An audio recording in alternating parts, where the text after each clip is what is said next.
doesn't get any higher than that.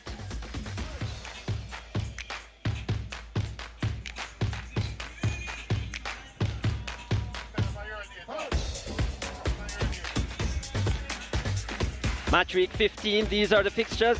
Limehall versus Portmore is what we're about to see. Then we'll see Mount Pleasant, also from the parish of St. Anne. They come up against Treasure Beach. And then Harbourview and Fair United, Humberland, Dumbleholding, Tivoli Gardens against Cavalier. That should be a big one.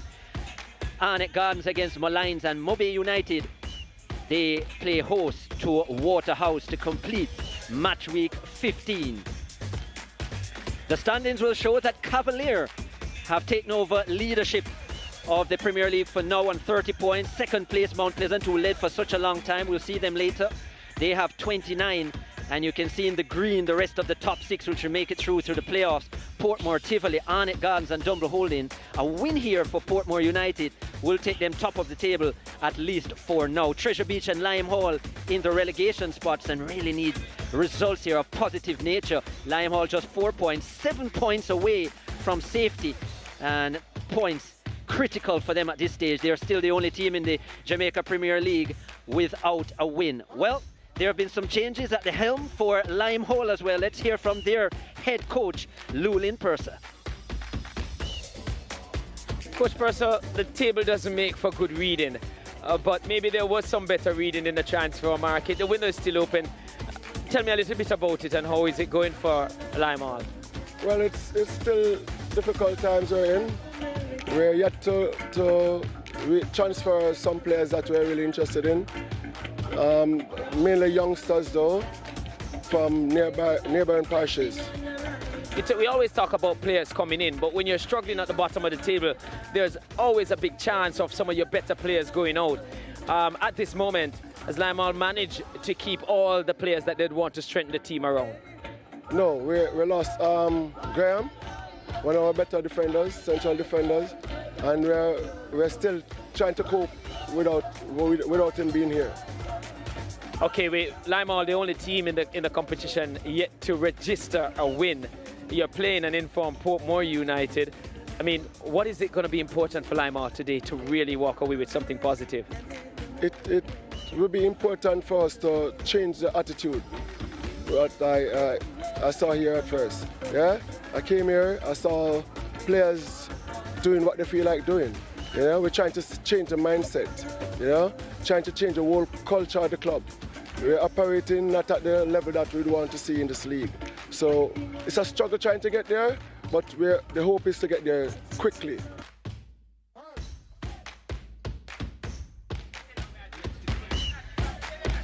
Yeah, lots of work for Limehall to do. Rowan Sewell is the player to watch. Wears the number 21, the vice captain of the team as well. And we'll play in a defensive position with Sewell. And yeah, lots to expect from him. Limehall, they really need positivity on the field. Changes at the helm. And yeah, that smile on his face will be something that they will hope will continue throughout the game as they seek here at home to get a positive result and maybe to register their first win of the season.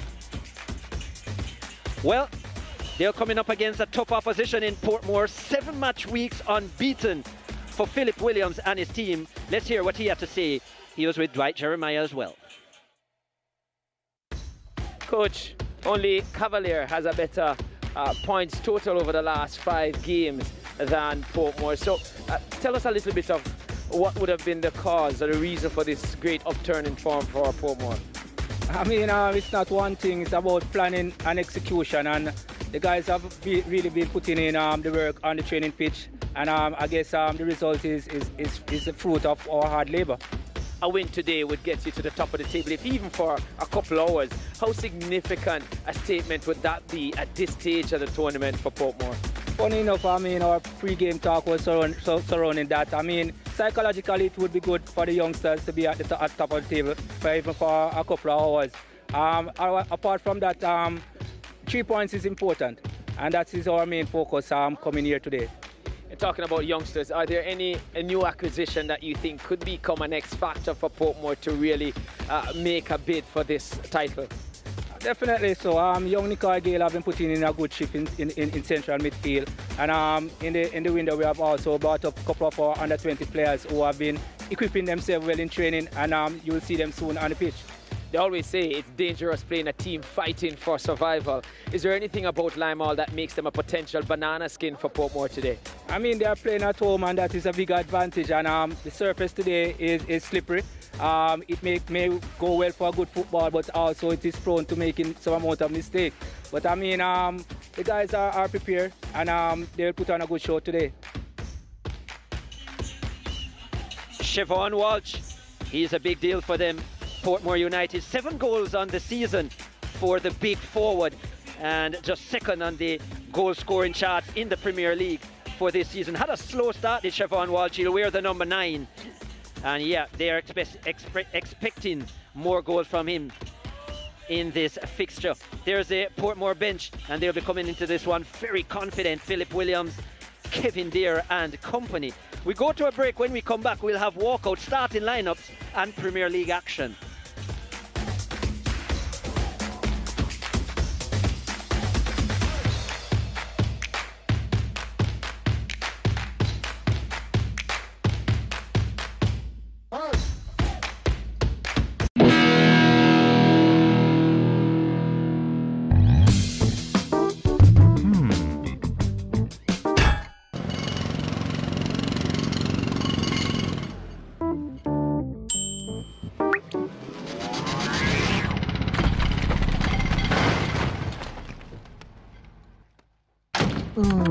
For strength, stamina, and performance, Black Stallion, the bedroom tonic. Available island-wide. Get a bottle today. Ray and Never, feel we culture, yo! New beginning, we winning, so share our spirit where you living, yeah. Share it! I make we all a one bar, you don't know we come from far. From far, anytime we rep, feel we country. Rear rum, it have to come with we. No matter with the bad vibes. Poor rear rum, a celebration time. I feel we culture. Make we show ya Jamaican culture. Ray and Nephew overproof from what just a do it to we culture. Years are older to drink responsibly. Sometimes in life, we have to stay on the move to make a living. Deal with running out of cash, forgotten wallets, sharing for your team wherever you are, and staying safe. But life is better with Link, the quick, safe, and easy way to pay. No cash, no bank cards, no problem. No matter who you are, where you are, or what you do, Link offer everybody. Turn your passion into winnings with JustBet. Watch your favorite international leagues and tournaments and get in the game with JustBet. We have the best odds on over 100 sports: football, basketball, boxing, rugby, motorsports, even virtual matches. Register on the JustBet mobile platform, mobile.justbetja.com, or visit one of our over 100 JustBet locations island-wide. What are you waiting for? Get in the game and win big with JustBet.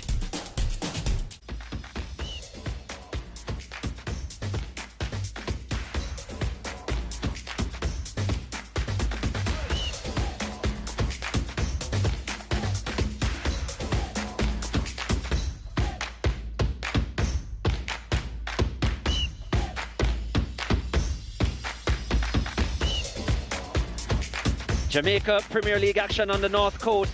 We're here at the Jackshall Sports Complex, Limehall, against Portmore United. And what a fixture this promises to be. Limehall all to play for, still looking to register their first win. And Portmore United, 7 match weeks unbeaten, 5 wins in 7 games. And they have won the Premier League most times, 7 titles behind them. And they'll be looking to do damage against the home team, Limehall, who are still trying to find their footing in their first season of Premier League football. They'll go in their full orange kit, Limehall. Lots of work to do, changes at the helm. Llewellyn Purser has now taken over from Vanny Clark. And Portmore United still under the tutelage of Philip Williams. Very confident, even though they did come off against, well, the other home team of St. Anne in Mount Pleasant. Chris Taylor here with Dwight Jeremiah. And Dwight, as you could tell from the interviews, well, Purser did sound very confident, but obviously at Limehall, very difficult to think positive when you're currently facing defeat. Well, I constantly, guess I should say. difficult to do so, but that's all they have to try and do, and that's all he has to try and get them to do. It's a difficult task. Everything that you look at on the table is up, so you got to keep looking up because every team is above them. Yeah, right. So yeah, it's a lot for them, and they're coming up against, as you say, a Portmore team that is banging form. In fact, they said. It's thought that the game against Mount Pleasant, they should have walked away winners with that one. They were pretty much the dominant team, and Mount Pleasant went down a man losing their goalkeeper. But the ever-versatile McCalla went in goal and salvaged a point for them. But yeah, Portmore really in good form. Yeah, Portmore actually were leading up to the 90 plus 6 minute in that game. And a stoppage time equaliser for Mount Pleasant, actually. And Portmore might have been a bit disappointed that they didn't get all 3 points. They'll be looking for 3 points and expecting 3 points in this fixture against Lime Hall as the teams walk out. And yeah, playing at home, this is where Lime Hall really want to get it done. Only 7 goals they have scored in their 14 games, 4 draws from 14. And yeah, 11 defeats to go with that as well. It's been a disappointing campaign for the newly buds, both themselves and Treasure Beach in the relegation zone. And if you analyse the two, you'd have to say that Treasure Beach have probably battled better in the games. Lime Hall still trying to find their way as the teams go through the greetings. And seasoned campaigners, you look at that player to watch in Siobhan Walsh, played in Vietnam, has played in the USL as well with Pittsburgh in the US. And a slow start to the season, but now ramping up the goals. Yeah, definitely. That's a player Lime Hall would want to have one like him, because they've been having problems with scoring goals. And it has been a case. I saw them the first game of the season and a few games after that. And definitely need someone to put the ball in the back of the net. Yeah, well, referee Odette Hamilton will be the one in charge. FIFA central referee on the female panel. Stephanie Dale-Yeasing, a FIFA official as well. And Mojali Gale, her assistant. Alexi Perry is a lone male along the 4. He is the 4th official. Yeah, good company to be in for Perry. But yeah, I definitely believe that for Lime Hall, it's a difficult one. It's really a difficult one. They're at home, and the pressure mounts when they're at home. And when they started out, they used to have the support more than they do now, but they're not having it now, and this is when they really need the support. And this is how they will shape up. Few changes as well. Jaheim Williams between the stick. Tamani Sewell, the captain, former Jamaica cricketer as well. Carlos Campbell, Darius Stewart, probably the most talented of the midfielders. He wears the number 17. Devontae Redmond, Jimoy Jones, Damani Miller, Kouri Mendes, Marlon Pennicook. Some business in the transfer window. He comes in, spent some time at the Chapelton Maroons last season in their number 8. Ronaldo Brown, who has 1 goal in the season, and their player to watch in Rohan Sewell. Yeah, and they're trying to strengthen, as you say, in the transfer window. Just open, as you see, new coach Purser, alongside him, Vanny Clark, who is stated as the technical director. They will need all the wits that they can put together to really get them out of this rut. Portmore, they are all smiles, and they'll be playing with a 3-5-2 formation. Benjamin Williams, their regular custodian between the sticks. Okila Howard, Stephen Young, who scored in that Mount Pleasant draw. 1-1. Akeem Mullins, Jaheen Rose, and Nicoy Gale. So they will be playing with 2 number 6s, 2 central defensive midfielders. Interesting. Richard Livingston, the youngster, plays out wide. The stats captain, Emilia Rousseau, who now plays in this new role of centre-back. Their player to watch, Siobhan Walsh, Martin Davis, and teenager Omar Reed, who, well, might be out of teenage life now, actually, back from injury with a hamstring niggle, and it'll be interesting to see how he goes. He scored 2 goals so far this season, Omar Reed. And yeah, no place for Rudolph Austin. He's on the bench. He'll be using his seniority from there. I remember asking Philip earlier in the season how would he manage, because if he's going to depend heavily on Austin, it could be problematic. So I think he's looking with the transitional phase, and Austin also doing some work with the under-20s as well. So he's advancing his coaching ambition. So yeah, has to look beyond that. Yeah, very positive figure in the Portmore camp is Rudolph Austin, and at the start of the season he started majority of the games, and the thought was that the leadership on the field was a necessity just to get them off on a firm footing, and he's done that. And Philip Williams said he's now confident in how Emilia Rousseau is playing from the centre-back position and leading the team as well.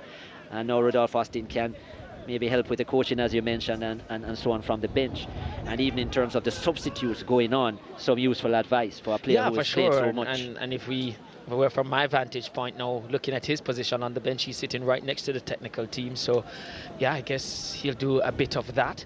It's going to be interesting to see what Portmore does too with the double pivot. There we see Purser, Lewin Purser, new coach for Lime Hall. Yeah, 52 years of age now.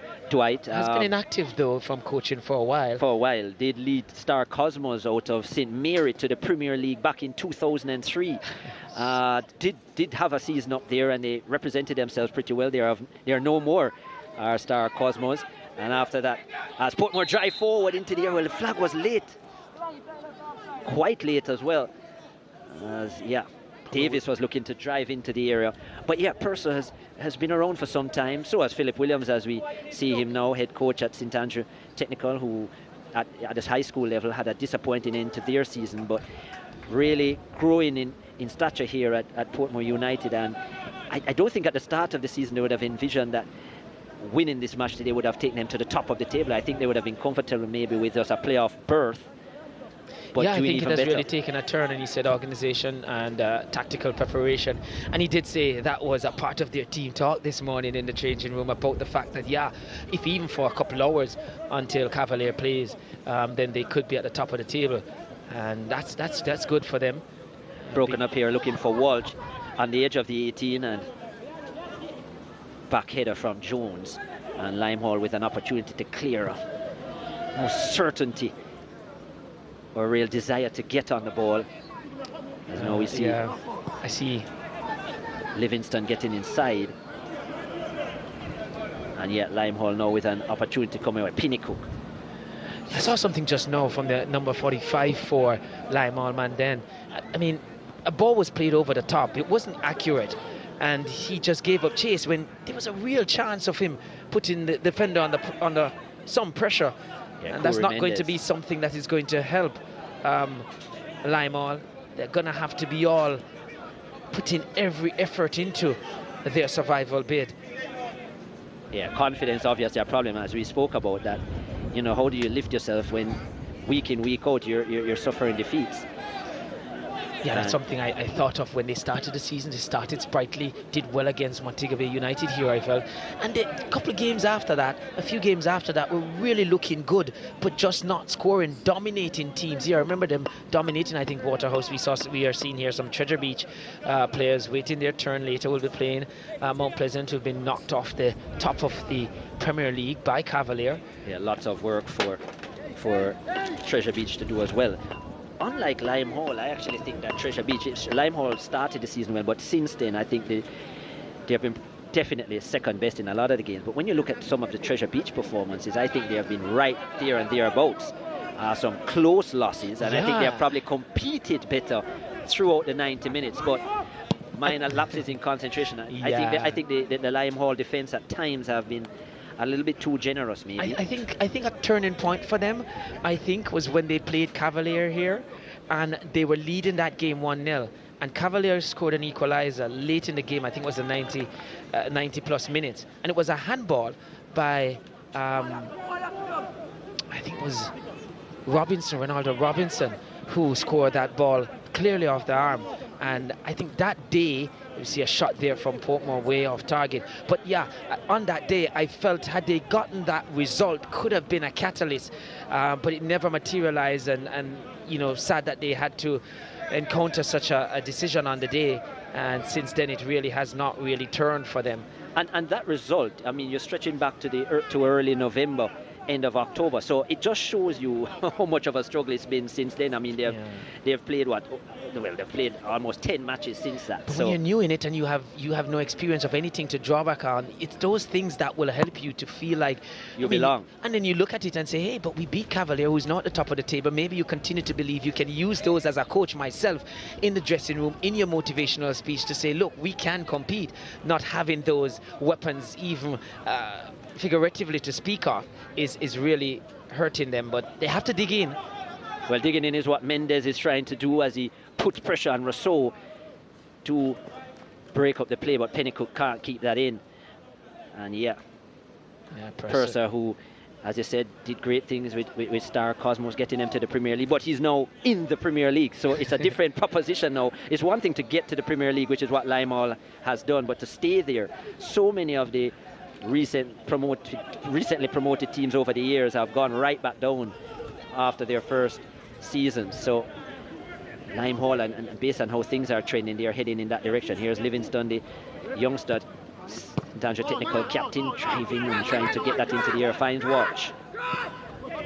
Across the air, a chance for Portmore. The shot is on target and it's well saved in the end, easily saved. It was Akila Howard with a strike and Jaheim Williams was safe. Yeah, and even so, Portmore working their way nicely across. Patience showing here, but never got the proper connection, so it just trickled to goalkeeper Williams, who was right behind it, was never going to cause any problem. It would have to be a big blunder for that one to have registered across the line. Yeah, way too much space from a Lime Hall perspective, and when you look at the games as Mount Pleasant, a lot to say. He's a Mount Pleasant supporter, but yeah, they do support Lime Hall. Is he? And Lime Hall did have a lot of their supporters go over to Mount Pleasant. When they came up, a lot came back, but they still want to keep these two teams in the Premier League. St. Anne, the largest parish, and so they do have the room for two teams. Yeah, but when you look at the losses as Lime Hall tried to drive forward, that situation a minute or so ago where Lime Hall allowed Portmore just to pass the ball easily across their 18-yard box is real problematic for them. And a lot of the goals that they have conceded in recent losses have come from that, where they've just allowed too much space defensively. Look at it here. Lack of organization. And they've paid the price. That's a good block from their captain, Damani Sewell. Yeah, and was a part of the cricket setup back in 2017 when he made the 4-day and limited over teams. Yeah, but I hear suspect bowling action, and he didn't come back from that. I guess he went and utilized his feet more so. But he was a useful all-rounder, I can tell you, in cricket. Only played one first-class match at the 4-day level, but played a handful of games in one of the Super 50 tournaments in 2017. Decent. His performances were not the greatest, but for about 2 or 3 years in the local setup, he was one of the strong all-rounders and really deserved his place initially. There were some talks of as you said, the suspect action. But yeah, he was never banned officially. No, not at all. But yeah, useful cricketer, but never really went on from that good 2017 season locally. Has had a decent season so far, though. Has been one of the better players for Lime Hall, and he's one that I think Lime Hall is struggling to keep a hold of.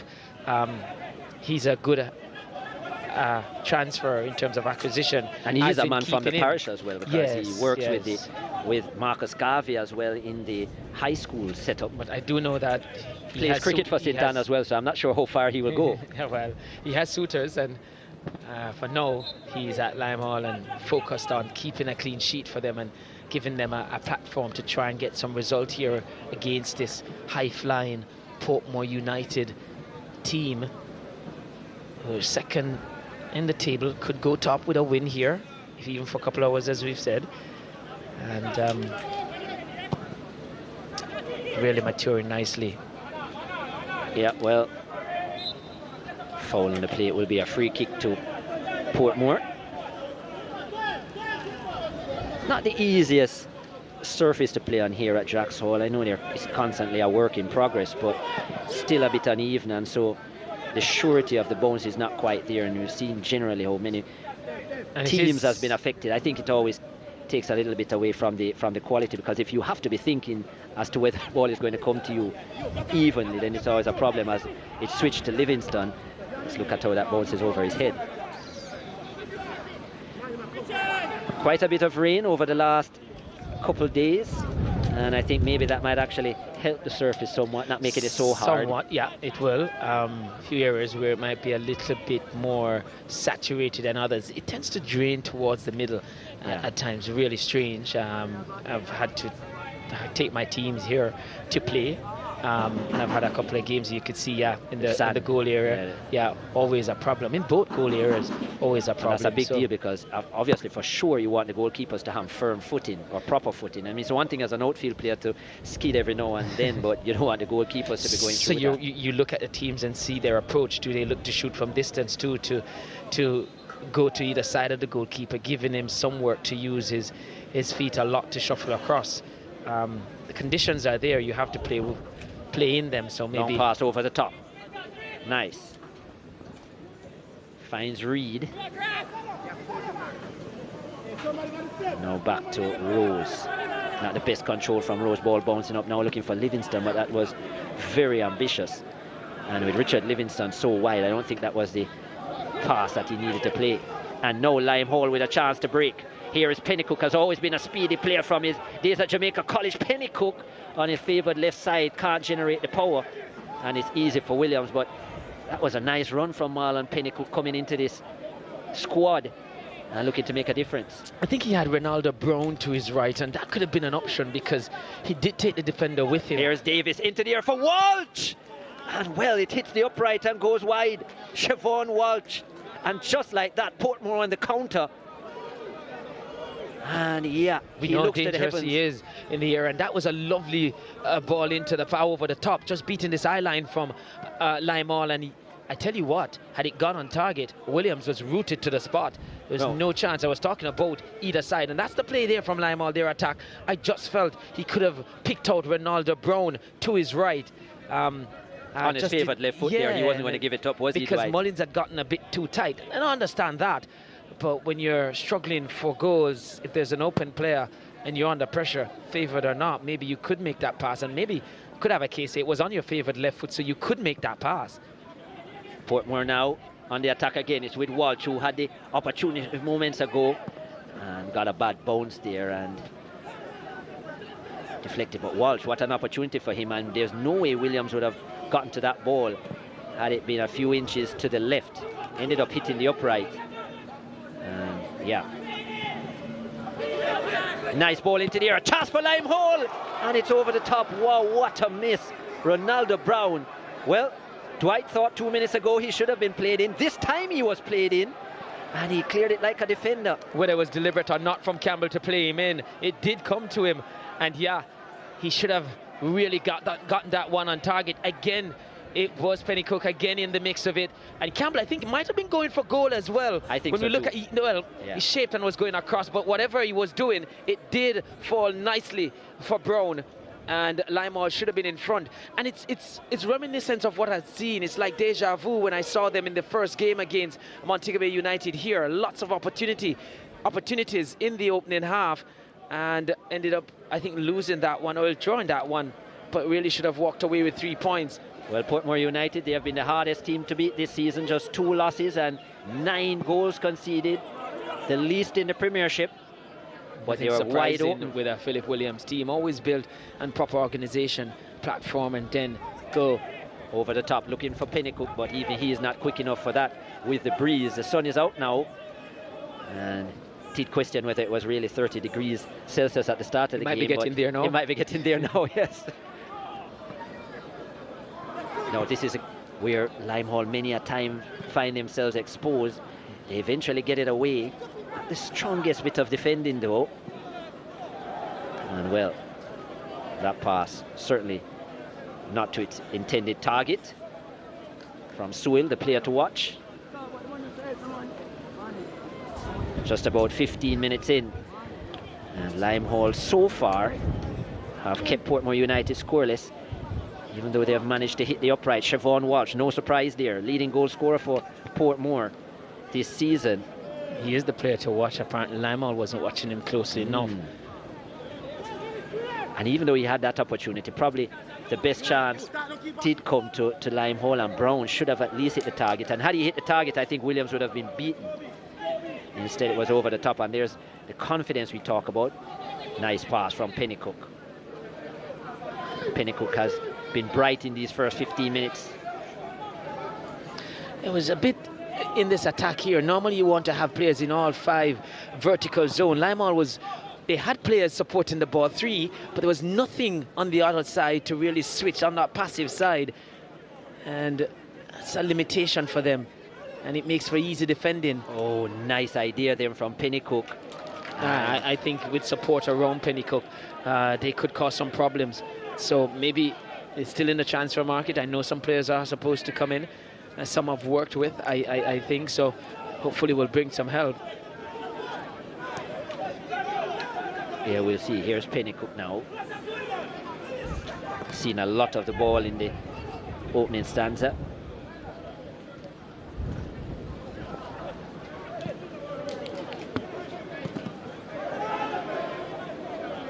not the smoothest play from either set of players from either team so far, especially in the middle of the park, which is where we've seen quite a few players slip. As you said, water actually making its way generally into the middle, and a little bit more soggy in those areas.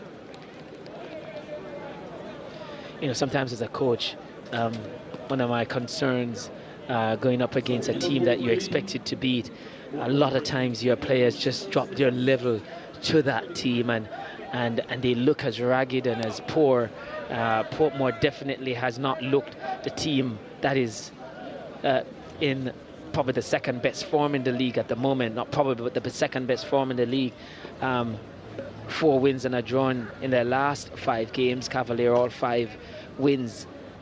So yeah, really not stamping their class here, and you feel it favors a Limehall team. Interestingly, when you look at the starting formation for Portmore, it's a double pivot, which we do know that Philip Williams does not really employ a lot of times. Chance now to put another ball into the box. Looking for Walsh, can't find him. Nicoy Gale there with that delivery. So Gale and Rose, by nature, defensive midfielders, as you said, playing with 2 number 6s. And I question that from Williams as well, as to why he would play 2 number 6 players, two defensive midfielders, when you're playing the bottom team in Limehall, who really haven't expressed themselves. His thinking was that Gale would actually not play in the regular role that he plays in high school, where he plays as a real out-and-out number 6, but more as an 8, more as that box-to-box Gale. So a bit of an advanced role for Gale, and you could see there where he picked it up on the edge of the 18. But still, he's going for a little extra cover in an 8 rather than probably more like 210 somewhat in so behind. You think, I agree with you, I think he should have been more adventurous against his team. Chance for Limehall, strike from distance, coming in there from their number 17 in Dario Stewart, who already has a goal this season, Stewart, and most of their creativity will come from Stewart as well. Here's Walsh, that's a poor challenge from Sewell, gets away with it. Well, didn't play the ball at all, Sewell, that should have been a free kick. Maybe there's something that Hamilton saw we didn't. Maybe if we do get another look, we could justify our call. Here's Livingston. Davis inside to Rose, back to Davis. Oh, that's a poor first touch from Davis, and they turn it over.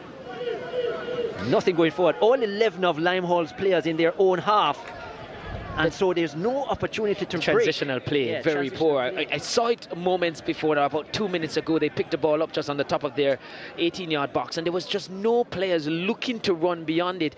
So that transitional play poor, and that will give Portmore all the opportunity to get behind the ball and get organised. And to play with a higher line, of course. Yes. So they will be pressing a lot more players forward. So for sure, that's aspect, that's something that Purser will have to work on, because you just have to give more options. Not the best pass from Sewell, but he slipped as well. As I said, the middle of the field does not, well, not managing the footwear very well of the players, and lots of slips. Now slowed down from Portmore.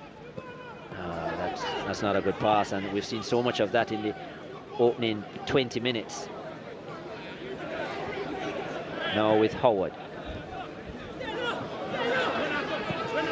Inside is Howard. Not the best pass. He's looking for Walsh. No surprise there. Walsh, their most potent of goal scorers. They are slipping and sliding. On that occasion, it was Omar Reed. Now Young. Yeah, a bit flat with that cross, Young. He's usually on the end of the crosses, not really providing them. Yeah, but as we spoke about, all 11 of Limehall players in their own half. So the centre-backs in Young and company, and even Rousseau, allowed to come above the half line. Yeah, it has to be better for them. And that's what I was talking about earlier when Pennycook picked the ball up. And he had two other Limehall players in support here. But there was nothing happening on the passive side. And so Portmore could easily defend that attack, because they just needed to have numbers up in this area, because there was no chance of Limehall switching the point of attack. And you can focus on that. So a number of things, not just a transitional play, but the fact that they're not having representative in the attacking third. There we just saw some players who I think Limehall are looking at bringing in. Well, not for now. Breaking play because, yeah, Carlos Campbell needed some attention there, number 10.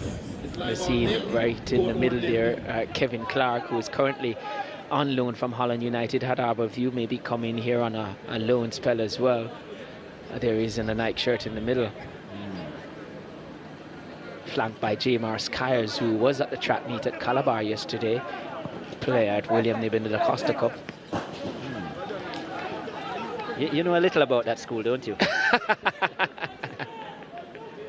I do. So good to see players getting around, as we spoke about movement of certain players like Sewell, for example. But yeah, Limehall do need all the help they can get. Portmore with the majority of the possession, no surprise there at 56%. But yeah, some of your players out of William Nib getting exposure. I mean, even not just from the high school program, but it's good to see, you know, players getting out, different environment, different coaches, so more perspectives on the game. And as I told him before, it's part of your growth. It's part of your growth. You're going in a team that is having difficulty in the league, go and make an impact. And looking to make an impact now is what Rowan Sewell is doing, is into the 18-yard area, forced to turn away. Now it's set up, and that was a solid strike coming in there from Darius Stewart, but it's blocked. Limehall again towards the back post, and yeah, it's too much on that. Yeah, when it left his boot, I felt it would had a nice curve on it, but just a little bit over it. Portmore was a slow to come out and close down just now. It's always difficult hitting a ball coming across just those square passes, but he really met that one very well just now. And Limehall had a good strike from Darius Stewart, I think it was, that latched onto that one, was blocked in the end. Portmore with the majority of the possession, but it can't be said that they're really creating a lot of opportunities. Walsh now the most dangerous of the players, and a good strike just wide of the upright. Always looks dangerous, Siobhan Walsh. Difficult to defend against. Exactly. Sometimes his size fools a lot of players, because he's actually a lot quicker than you think. His first step is not bad. And agility not bad. Yeah, his agility is very good as well. I mean, look at that, just shifted and just always just trying to create an extra yard of space there to get the shot off. He knows what he wants to do. He wants to get the shot off. He's one of those strikers who is obsessed with the numbers in terms of goals. Whatever he does is to try and create a goal-scoring opportunity. Joined Portmore again halfway through the season on his way back from Vietnam. And as he came into the Portmore team, they looked at a different unit with the likes of Lamar Walker at the time and Alex Marshall. And Alex Marshall has played majority of this season. He's actually gone to trial in Scotland with St Johnstone, as well as a couple other Cavalier players in Thomas and Richard King. So exposure for Alex Marshall. But yeah, when he came back into the unit, did Walsh with those players, Portmore just looked a lot more potent in terms of what they offered up front, and got right amongst the goals immediately. Let's have a look here. Portmore have been complaining a lot, and yeah, he got the ball, might have been a high boot, and maybe because he rolled over not much in that his legs. So to me, there was nothing. I go with referee Hamilton with that. There's not much in it. Yeah, Jones, the player who committed the foul, or they're coming together, but I think that was fair game, both players going for it. And he did get the ball, the Limehall player.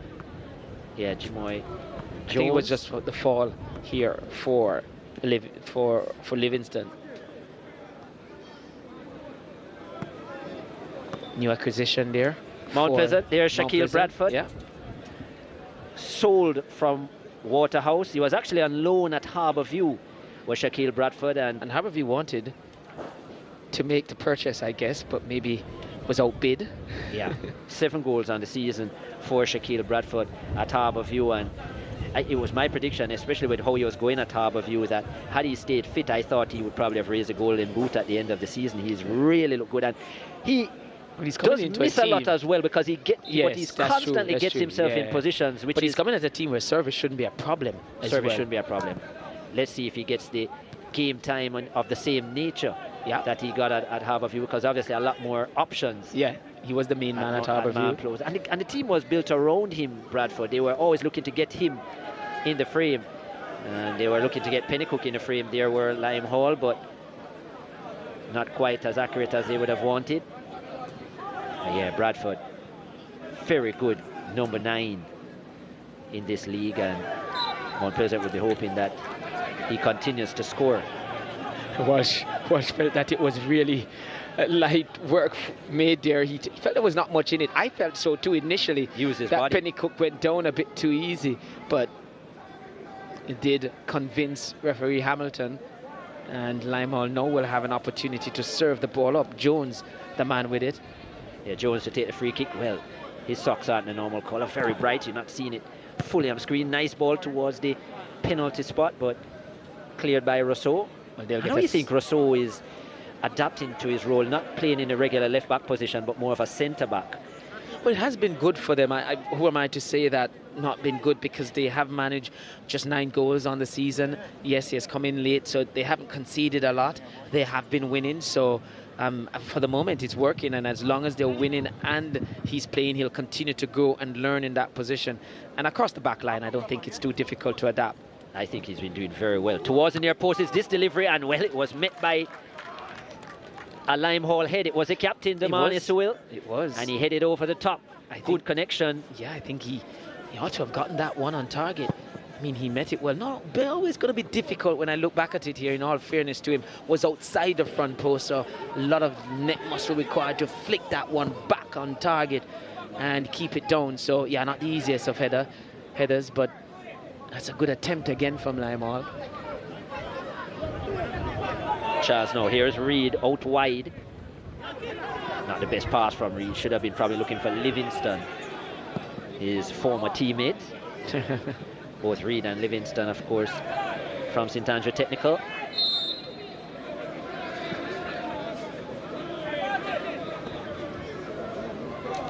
Whistle on the play. Brown is down. Brown has had the best opportunity of for the game. Limehall. Yeah, of the game too, yeah. But definitely for Limehall. Bit of an open goal. Had to stretch Limehall, but he should have done better. Philip Williams is off his bench. I don't think he's really happy with the start. Not at all, and he's shouting and not agreeing with his player, whatever he's telling him. And you can see again Austin, as you spoke about, getting up to give some instructions as well. Well, he was warming up as well, was Rodolphe Austin, so not sure why, but he was doing some, maybe lacking some stretches, some leadership out there too. A fairly young team. There he is, Rodolphe Austin, back on the bench. Of course, long career with Leeds in the Championship as well as the Premier League for a while, but mostly in the Championship at the time, Leeds United. There's a shot on goal, and that will be very easy, probably the easiest Williams will face all day. Gale. But it was interesting there now, the ball playing, breaking the lines of Limehall. It was just a big gap in that half space, allowing Portmore a free opportunity of breaking the line. Here's Reed, not really paying attention, but his agility helps him to get to the ball first, but he gives it up. Himself and Livingston, you would think the chemistry would be very good there, but they're not really seeing eye to eye at the moment. And Portmore, who are the second highest scoring team in the Premier League, behind, of course, Tivoli with 26. They have 23, but it hasn't looked that way in the opening half an hour. Just one half chance created, which Siobhan Walsh hit the outside of the upright.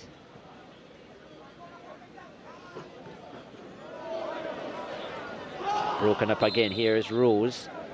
And well, we're going to see the first card of the game. I think that could go to Limehall's number 45. Yeah, Mendes. So, Koura Mendes into the book. First player to be booked. Oh yeah, certainly stepped on the instep. Trying to just salvage something there and was very late. How I'd feel in the brunt of that.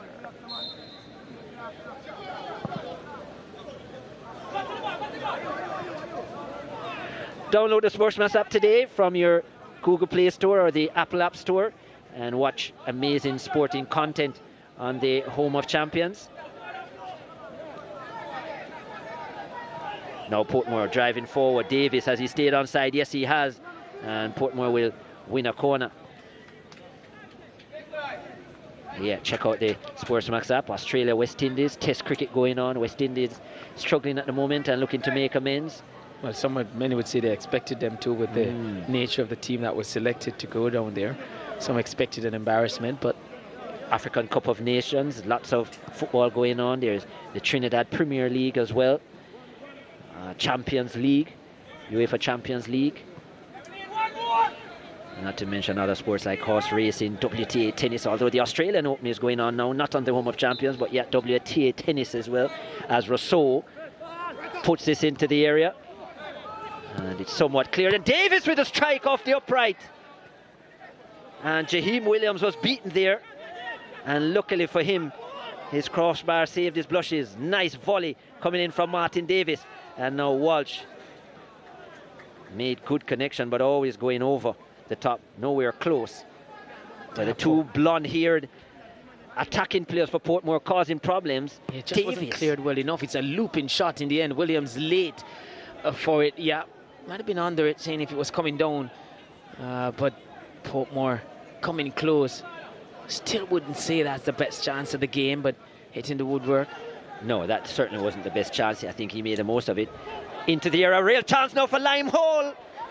And well, that's the second best chance of the game. They have had the two best chances. Woeful defending from Portmore.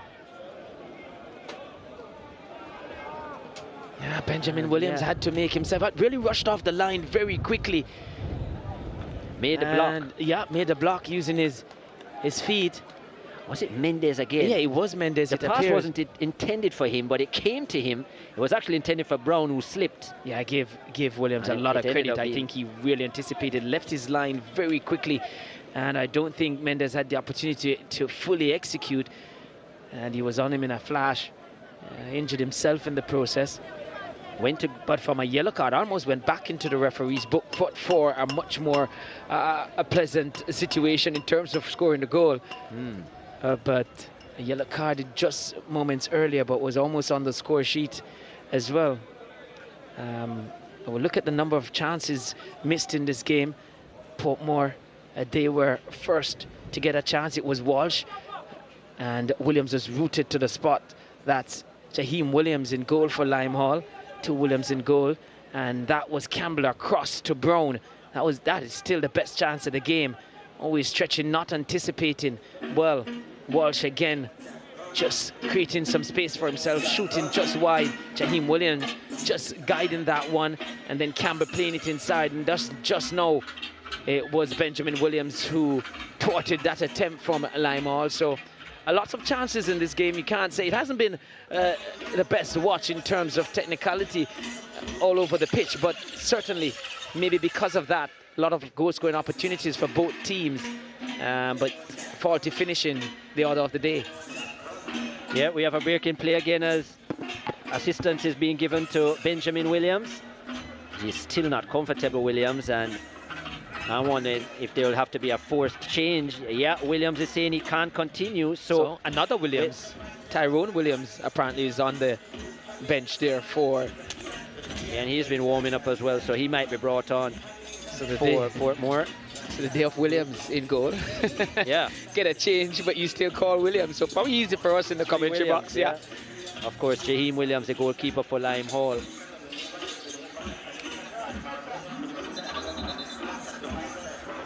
The Tyrone variety about to make his entrance. Unfortunate for Benjamin executing that save, but it came at a cost. Yeah, well, Portmore will want to ensure that they at least get something from this game with their players sacrificing. Walsh there having a mini team meeting out there, because it really has not been the fluent Portmore that we've seen in recent weeks.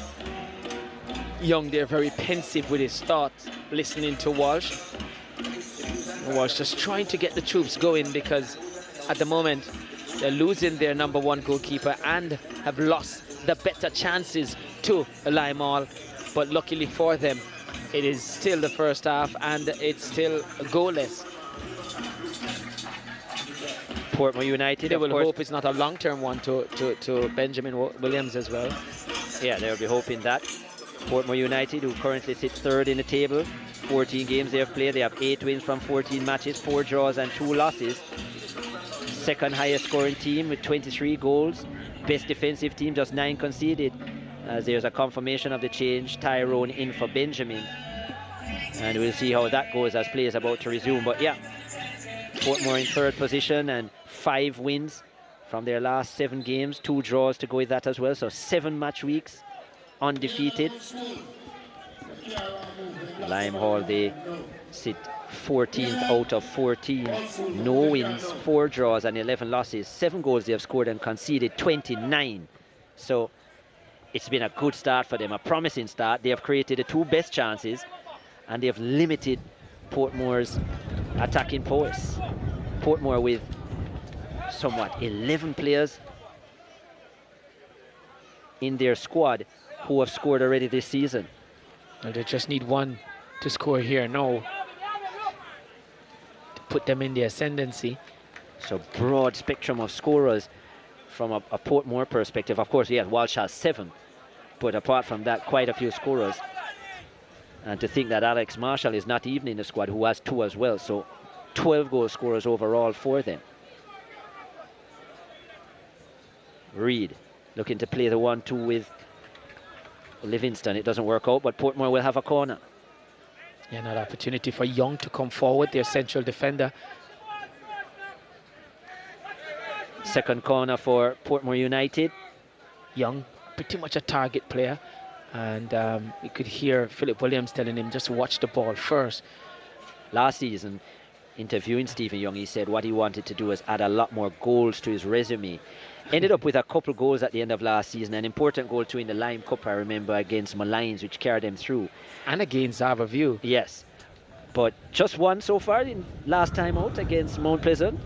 And he usually, the thing is, he wins many of the balls inside here. Let's see how he gets to this one. And that was put in from Rousseau. Not the cleanest house headers, but he's arguably the best, well, for me, for sure, the best header of the football I've coached.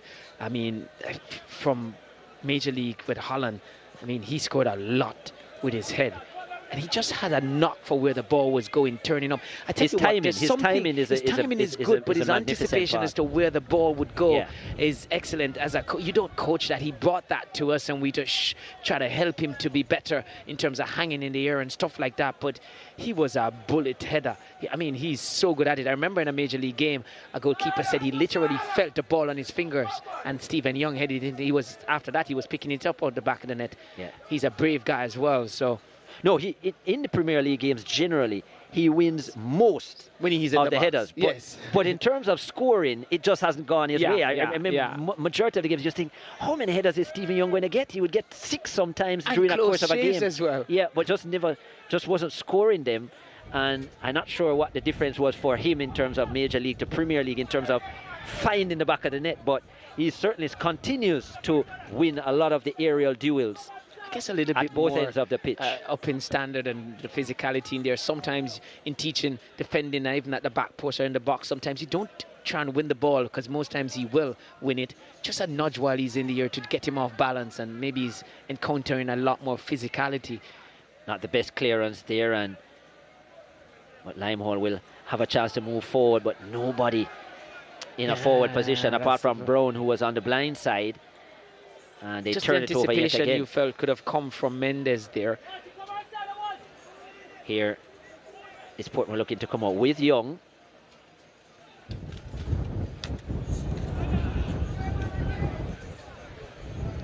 Turned over again. Here's Mendes getting forward.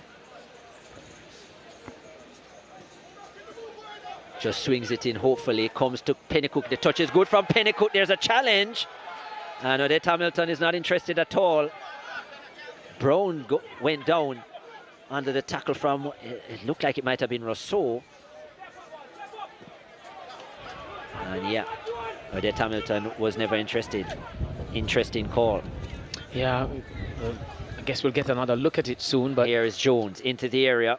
Finds the head of Pennycook, who had too much to do. I was saying he could have taken it to the chest, but it was well high. It had a lot of space to Pennycook. Let's have a look here. This is it here. Pennycook with a lovely touch. I think he got the ball now. Yeah, I think it was a good challenge from Rousseau. Did well, Rousseau, and Brown was looking for it. Tells him to get up, does Rousseau. And I think in the end, Brown is going to continue quite easily, because I think after all that he went on with, just staying down and causing them to come out, I don't think he's in that much pain. I think it was a decent challenge, and I think it was a good call from referee Hamilton. Well, Brown still feeling his ankle,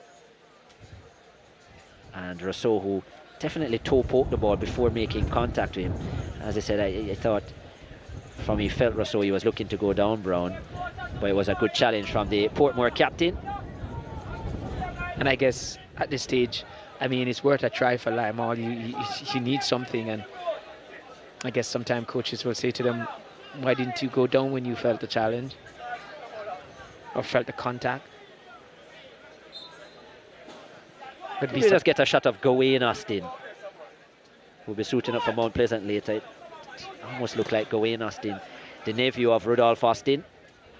Of course, Gawain has gone on to Mount Pleasant. Would be surprised not to see him in his Mount Pleasant kit, because most of the players, unless he's not in the squad, if it's him.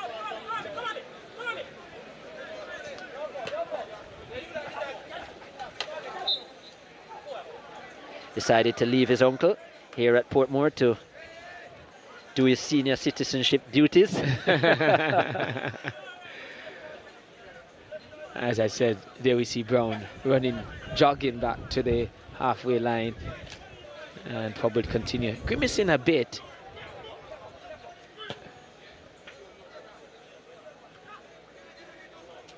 Portmore looking to clear, hit on the volley from Pennycook. Pennycook has been the brightest of the sparks for Limehall. Yeah, easily their best player on the park. Recently came into the squad. Pennycook had a couple appearances for the Chapelton Maroons last season, was an exciting player for Jamaica College in the Manning Cup at the high school level a couple of seasons ago as well. Hasn't consistently been playing though, but seems like he hasn't missed a beat. Yeah, very powerful player. Portmore looking to get forward into the area, looking for Walsh, can't find him. O'Keela Howard on that occasion with the delivery. And again, the footing a problem here at the Draxall Sports Complex. Not managing the rain very well, this field.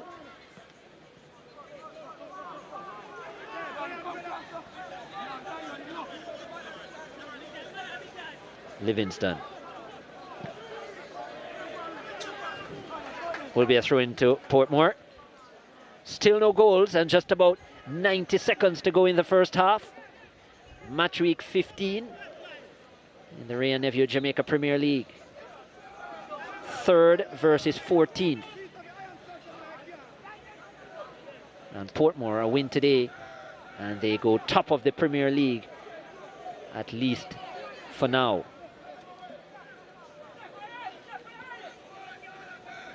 They have been everything but their fluent best so far.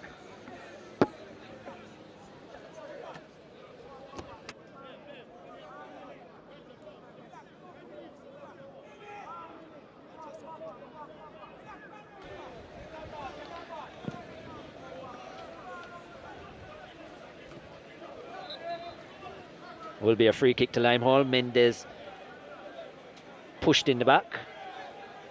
And what can they create from here? They have had the 2 best opportunities. One to that man, Mendes, who pulled a save out of Benjamin Williams. Created an injury as well. And Williams had to be replaced by his namesake, but of the Tyrone variety, who might be brought into action for the first time here. Free kick. Darius Stewart over this one. Played low and, well, yeah, I was looking for a blue shirt. I guess it was worth that effort, because I don't. It was way out and probably would have been too far to really go direct at goal. Yeah, I think the pass was the right option, especially with uncertain footing. 5 minutes of stoppages to be played, minimum. And again, you see a player slipping. You just wonder if going into the second half, if there might be a change of footwear. Yeah. Maybe to the 6-peg system, I'm not sure. May affect the second game as well in terms of the role of the ball on the park, but Oh, you hope that it might have dried out a bit. I'm not sure how much it will dry in that time, though. No, but I was thinking that maybe, you know, being so soft, a lot more uneven by the time the second game comes around. Yeah. Well, the player goes down yet again. The sun has disappeared for the moment. It's a bit overcast. You can actually see towards the left side of the ground lots of grey clouds over the hills. Oh, we hope it stays on that side to the alien tiers, because I don't think hills the surface of Mount Rossa can take much or more. Mount Diablo.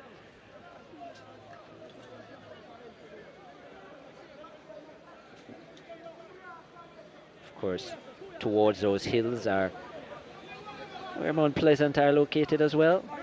So further, not far away from the ground here, into the area, and Sewell able to clear.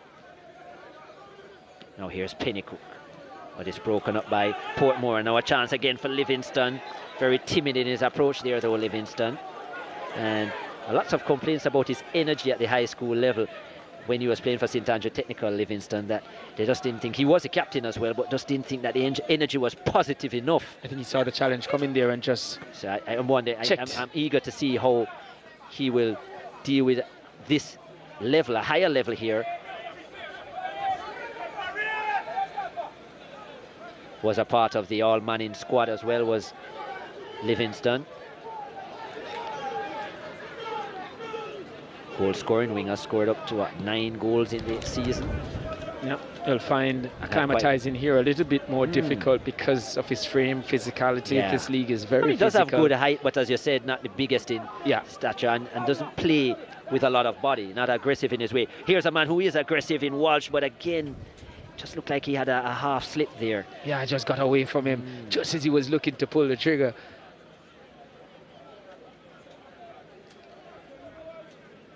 It's been difficult here at the Draxall Sports Complex, and no goals in this first half. We've played half of the stoppage time as another ball is put in here. Chance for Walsh across the area, and it's put wide. Amazing miss. Well, you're talking about the goal scoring of Livingston. Reid got that one, and you expected that one to nestle into the bottom corner. Omar Reid inadvertently came to him because I think Walsh was looking to strike on goal. Miscued a shot which almost ended up being an assist, but just couldn't turn home by Reid.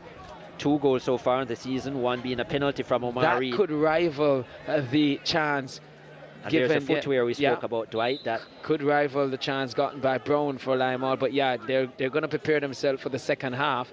Yeah, because this is just not going to work out. Yeah, that was a really good chance for Reid. He should have at least hit the target, and had he hit the target there, Reid, Portmore would have been away. Again, how does Reid end up in that position with unmarked? Yeah, it's amazing. And we spoke about Walsh, who... Walsh was under a little bit of pressure, but you've got to be aware. Yeah.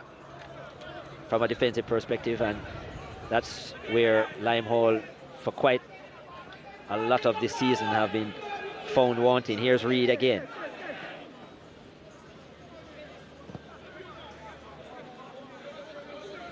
Back to Reid, not quite the pass for Davis.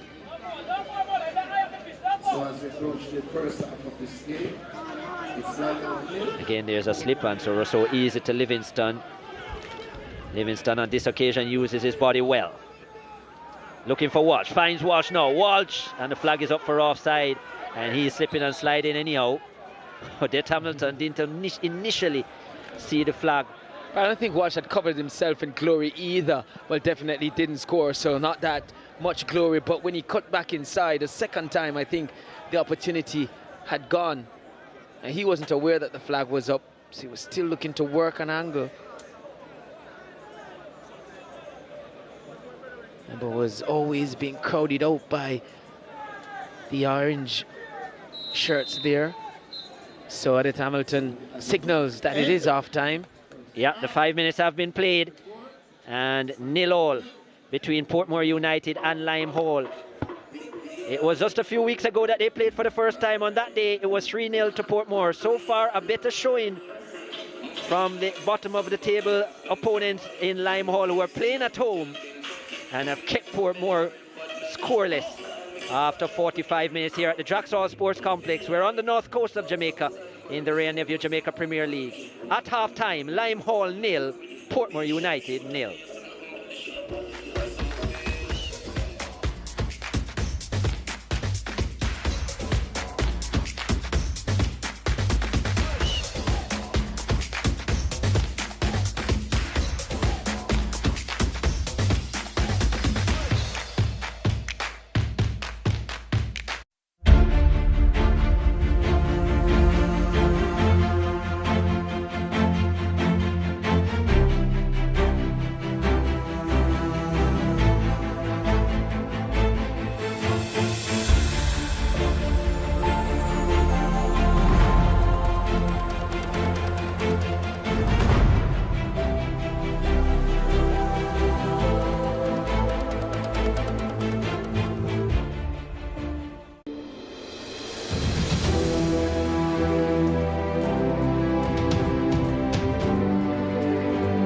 Chemtech Development and Construction Limited, building Jamaica one development at a time since 1989. Sometimes in life, we have to stay on the move to make a living, deal with running out of cash, forgotten wallets, cheering for your team wherever you are, and staying safe. But life is better with Link, the quick, safe, and easy way to pay. No cash, no bank cards, no problem.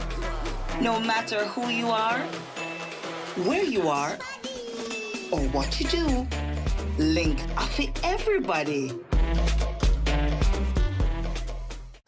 Ray and Never, feel we culture. Yo! New beginning, we winning, so share our spirit where you're living, yeah. Share it. I make we all a one bar, you don't know we come from far. From far, anytime we rep, feel we country. Rear rum, it have to come with we. No matter with the bad vibes. Poor rear rum, a celebration time. Rear rum. I feel we culture. Rear rum. Make we show ya Jamaican culture. Ray and Nephew overproof from what just a do it to the culture. Years are older to drink responsibly.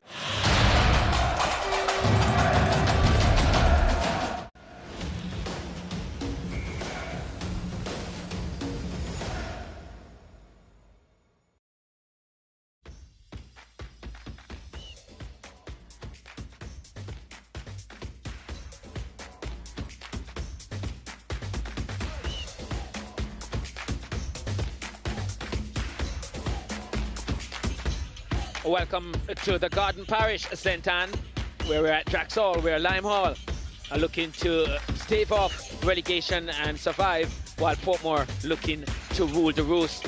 This one is at 0-0. We take a look at first half highlights. It was Portmore who was first to threaten goal.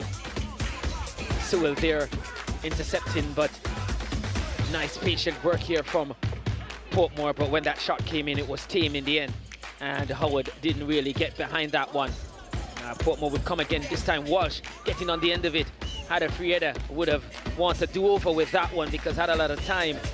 And then it was Lime Hall's turn. Ronaldo Brown, a pass inside from Campbell, and that was the goal gaping. Couldn't turn it goalwards, was well high. And that shot coming from deep. Lime Hall again. Walsh again, muscling the defender, getting an extra yard of space and looking to curl it to the far side, not making target. It was Sewell, the captain from Lime Hall, getting onto the end of that corner kick, well over. And Portmore here hitting the crossbar. Williams seemed beaten for that one. A looping ball, and Williams beating Jaheim, that is, and that was one of the better chances for Lime Hall. It was Mendes who got onto that one but couldn't get that one on target. Williams made a save and was injured. Then we had Reid, Amar Reid, missing the best chance of the game for Portmore. Somehow this one is still 0-0. With all those chances, they have done the hardest bit, which is to miss them. Lime Hall, 7 shots, 3 on target. Portmore 1 more with 2 on target. 8 fouls in this one. Portmore accounting for 5 of them. 1 yellow card, that's to Mendez.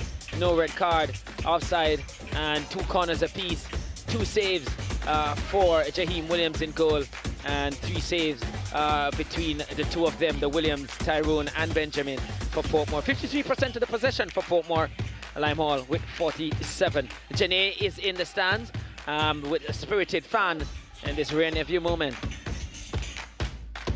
and I'm in the stands for the Ryan Nephew fan spirit. I'm here with Bumpy. Bumpy, it seems to me like everybody at Draxall knows you. I know you came to watch the Mount Pleasant match, but talk to me about this match between Limehall and Portmore United. Well, this game right about now, it's half-time at the moment, and I would give Limehall like a 70%, you know, in ball position, and they're really doing a fine job, you know.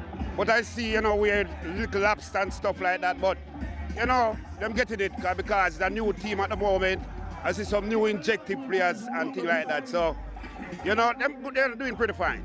Okay, well, I know that some of the Mount Pleasant supporters support Limehall as well, you know, the Saint and linkage. So you said that you see improvement, but they aren't out of the relegation spot on the table. So what do you think is going wrong with the team? Well, I think you say most of all the things corrected right now, because I see we're devastated going forward, more effort, and the players them really, you know, connect to each other.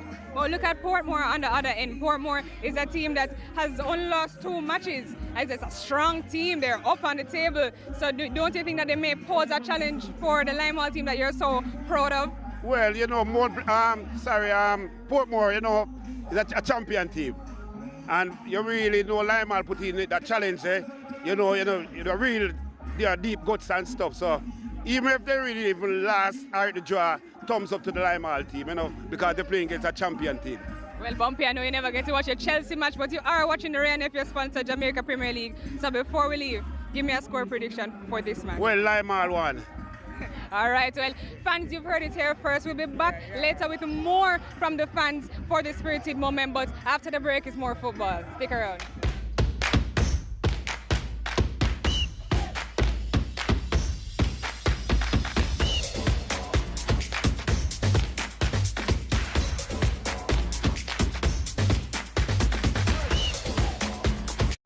Turn your passion into winnings with JustBet. Watch your favorite international leagues and tournaments and get in the game with JustBet. We have the best odds on over 100 sports: football, basketball, boxing, rugby, motorsports, even virtual matches. Register on the JustBet mobile platform, mobile.justbetja.com, or visit one of our over 100 JustBet locations island-wide. What are you waiting for? Get in the game and win big with JustBet.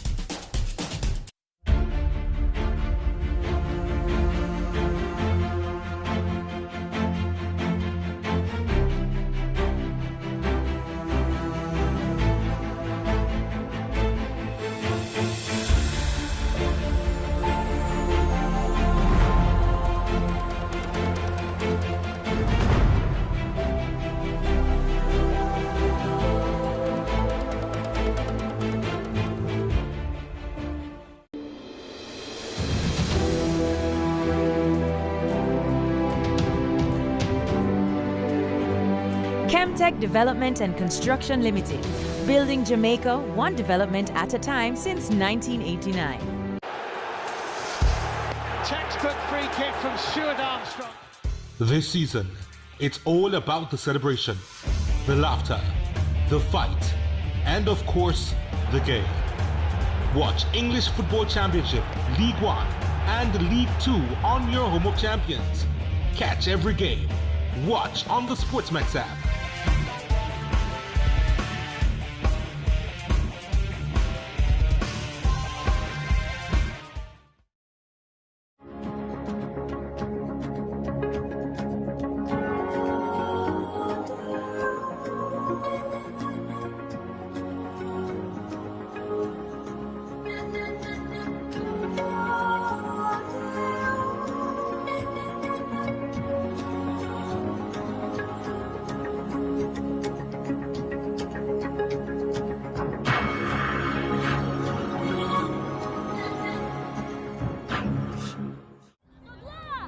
Why do we love football?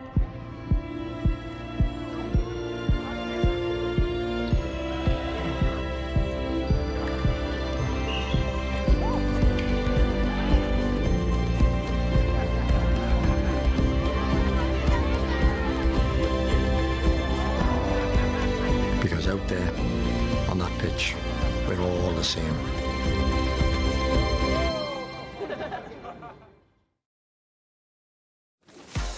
Want sports at your convenience? The SportsMax app is your hub for all things sports. Stream live and exclusive content from the biggest leagues and the most talked about events. Catch up on daily highlights, rewatch clips, and keep up to date with the latest news articles. Plus, we've got games and prizes. Your home of champions has got you covered with the SportsMax app because your entertainment is our #1 priority. Stream, play, and win when you download the SportsMax app today.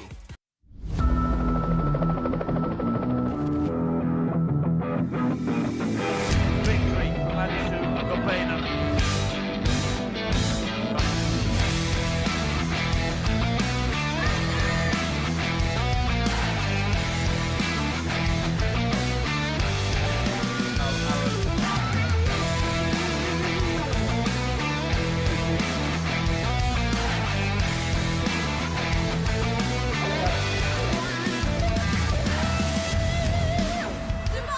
It's a wonderful experience. Good vibe. I feel great.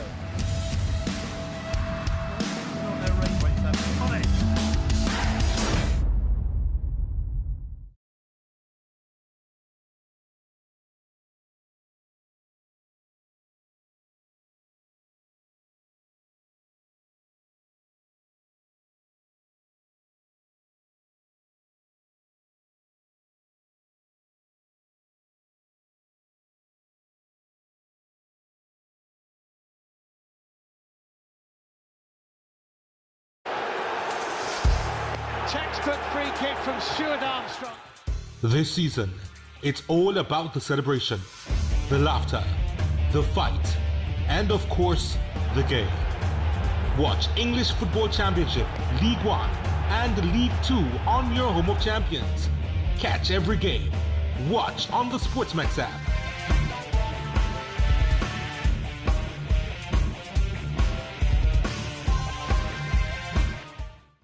Shut down right on time. The important thing in life is not the triumph, but the fight. The essential thing is not to have won, but to have fought well.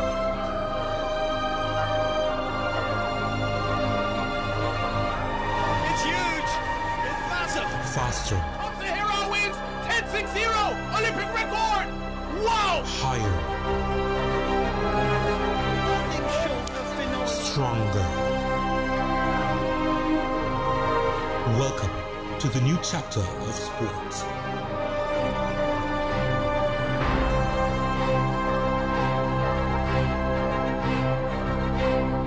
We, Paris. The games of the 33rd Olympiad on your home of champions.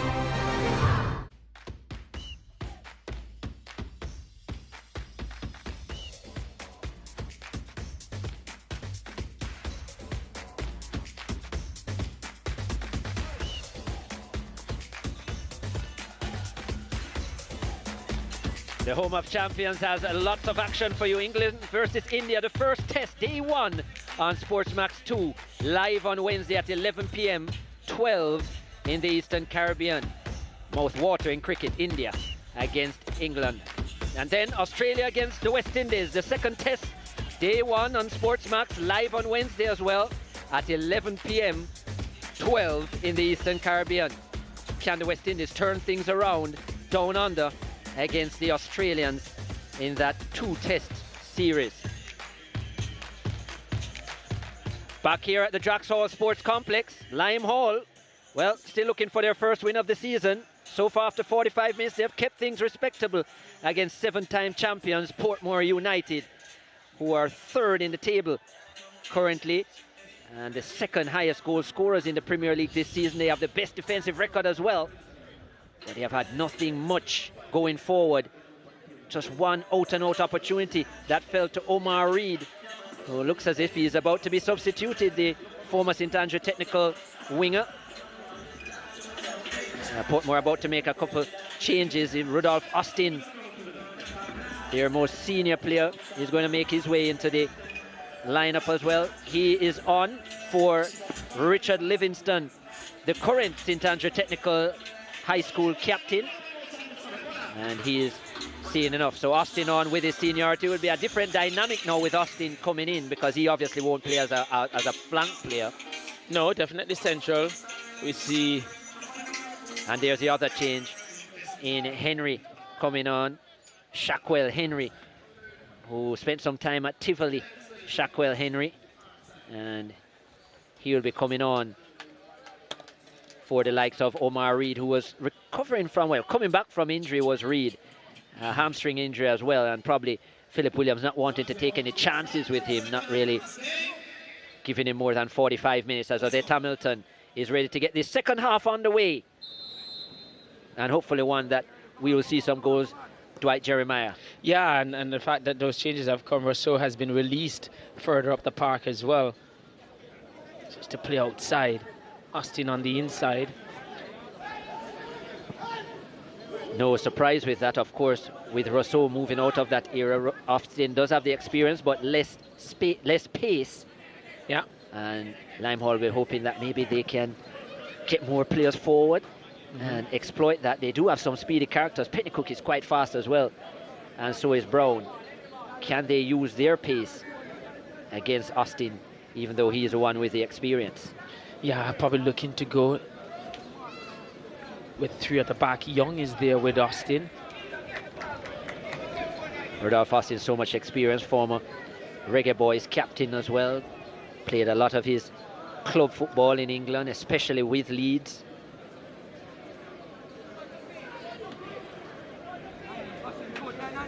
Leeds, of course, relegated back to the Championship after last season.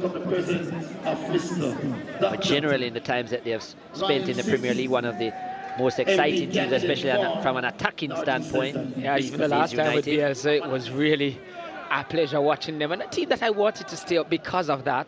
Yeah, very positive in how they play the game. I think most persons enjoyed watching Leeds in their time at the highest level in England. And I think in recent weeks, a lot of persons would have enjoyed watching Portmore United the way they're going. Not so much the case today in terms of how they've gone about it, but there is some time for them to get this right. Not been their most fluent performance. As I said, did win the encounter on the 10th of December. It was actually a rescheduled match with Limehall, and Limehall were no contest for them. 3-0 was the scoreline in the end. Faring better today. So, well, so far. Yeah, so far. Well, I can only speak about that. Here's Walsh looking to get one into the area. I was looking for Rose, who was driving forward but couldn't find him. And still the footing not the best. We have seen a couple of players change their footwear. We'll have to wait and see if that makes a major difference.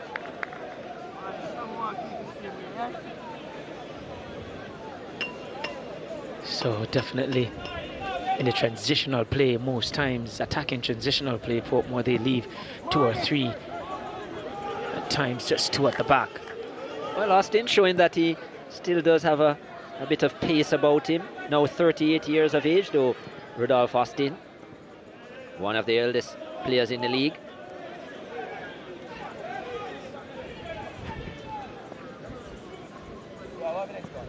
And that's put into touch. Never there really is Rudolph Austin, Howard. the number 17. At Leeds, he actually played 101 times for Leeds United, scored 8 goals in his time. You do remember quite a few of those thunderous free kicks. Scored a couple for the Reggae Boys as well. In fact, 7 goals in his Reggae Boys career from 84 appearances, and a career which lasted 12 years for the Reggae Boys between 2004 and 2016. And they're looking to keep him around because, as I said, he's looking to assist John Wall with the under-20s. Yeah, and I think he'd probably be pretty good in the coaching staff. He's always very positive and willing to share the his under-23. Yes, he did. Yeah. But yes, especially with the younger players, always willing to impart knowledge. Impart knowledge. I've had a few share players his experiences. Their experiences with him has been really good. The way he tries to impart, and he's helped this Portmore unit. And here's a current captain in Emilia Rousseau, who is pretty experienced now as he drives into the area. Rousseau, a man who scored 10 goals already in his Premier League career, albeit from left back. So you can see his versatility. He's left side of the attack. Very talented left foot too. Well, this is one of the rare occasions that Stephen Young actually doesn't win a headed duel. I was about to say that. Here's Martin Davis. And Young has drifted into the right, onto the right-hand side, into Rose. Spreading the ball well is Portmore United. Now inside to Walsh. Walsh holding it up well.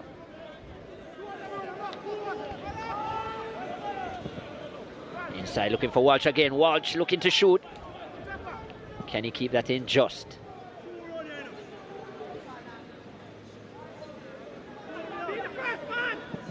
Another delivery into the area, and it's headed away well by Damani Sewell. Yeah, it's pretty much incessant pressure here from Portmore. Limehall looking to weather that. They've done fairly well. It would be surprised if they had not come into this game expected to be under pressure a whole lot. It didn't really materialize in that first half, but certainly in the early stages of this second half. Nice touch here. Here's Davis, and that strike is over the top from him. Just wanted to create that pocket of space. Quick feet from Martin Davis. But yeah, only one goal so far this season for the attacking midfield, and that one wasn't close enough. And the difficulty that Limehall face is that if Portmore managed to sustain this type of aggression and attacking intent, the difficulty that Limehall faces is that their transitional play is slow to non-existent, and that's going to pose a problem, because when you win it, you want to be able to at least play on the counter if you're going to have so many men behind the ball for long periods of the game. But I tell you what, 4 draws so far in the season. If a 5th one were to come against the high-flying Portmore, I think they'll take it as a start. They're really running out of time or games to amass the points for survival. But certainly, if they had been out of those 11 losses, gotten 50 or 60% drawn games, they would have been closer to exiting the relegation zone. So still 7 points away from safety. Yeah. Of course, Malines in that position is Malines in 12th position with 11 points. Harbourview just above them, and you left to wonder if they're going to be able to stretch their distance from that zone, having lost the likes of Shaquille, Bradford. Just got a shot of Omar Walters, it looked like, who was warming up. Damani Sewell, the captain, is unhappy with the work of his team. But yeah, Malines, and especially after their impressive 2-0 win in match week 14, Malines, yeah, which carried them from 8 points to 11, so gave them some breathing room. It's gotten even more difficult now for Limehall. So they have to get something from this, because if they are caught adrift and just chasing Treasure Beach, that's not enough. So towards the back post, chance! Rudolph Austin is up with the header, and it's blocked on the line, and Limehall with a chance to clear. It was Austin and Young who was in that area where the ball came, and Austin eventually with the heading. Yeah, for a moment there, I thought there was every reason why it should be in the back of the net. Let's have a look here. So towards the back post, and it was actually Austin. I don't think he really hit it. Young was there, really. He was just sort of backing out, Austin. In fact, the ball hit him rather than him heading the ball. He scored a half dozen goals in his Premier League career, in his Jamaica Premier League career, Rudolph Austin. Hasn't scored this season.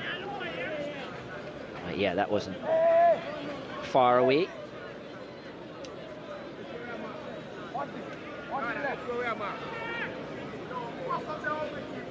Limehall with a free kick. Can they create an opportunity? They have arguably had the 2 best so far in the game. One more. Hey, you keep moving.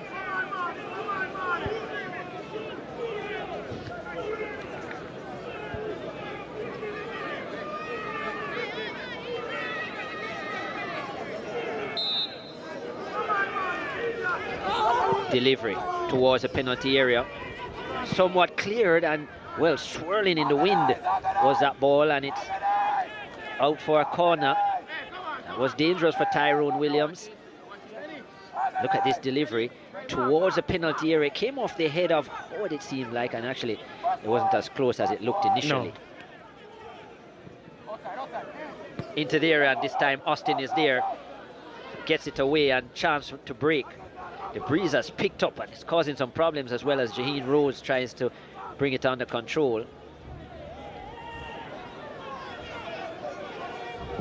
Now Rousseau with a searching pass, looking for Davis. It's not going to find him. 27 years of age now, Martin Davis.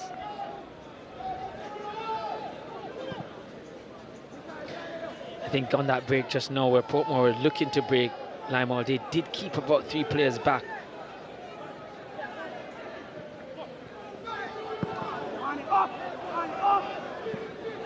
Well, that wasn't the most impressive work from Akeem Mullins. Misjudged the trajectory. I think the wind has again causing problems. It's a swirling wind here at the Draxall Sports Complex. We didn't see it in the first half, but it'd be good to take some of those clouds away. We see them moving a bit to our left.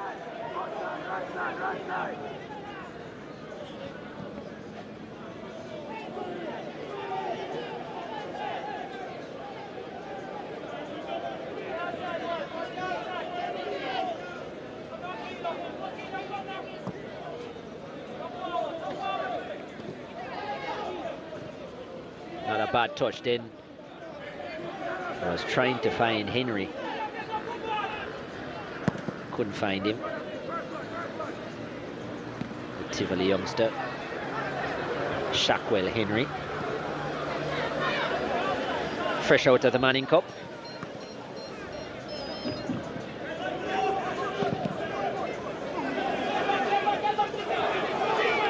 Lots of work for Rudolph Austin to do as he tries to use his body, and does it well. And that's not the best pass.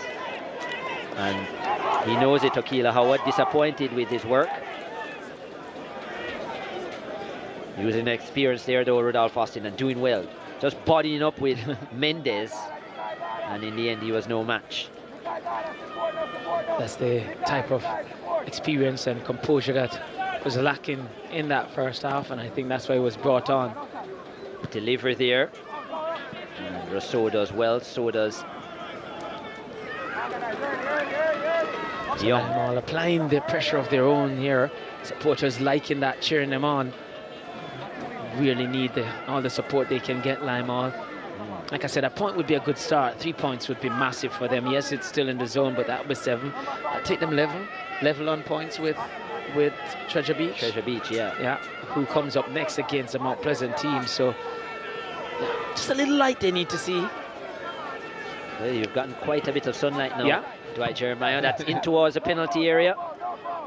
And this time it's cleared and a break is on. Can Walsh get there? He can. Breaks free to Siobhan Walsh. And that pass is not of the same quality. Again, the footing in the middle of the park is a real issue here. Pennycook continues to do well. Has been a good target play, a good outlet for Limehall. Davis now to Walsh. Walsh tries that pass again, it doesn't work out, but Portmore still have it to Mullins. Now to Davis. And yeah, that touch was too heavy. And Jaheen Williams does well and clears well. What a pass that is from Jaheen Williams. Finds Pennycook. That's not going to make it. He's gotten a lot open here, probably too open for Portmore's liking. But that ball just needed to go aerial.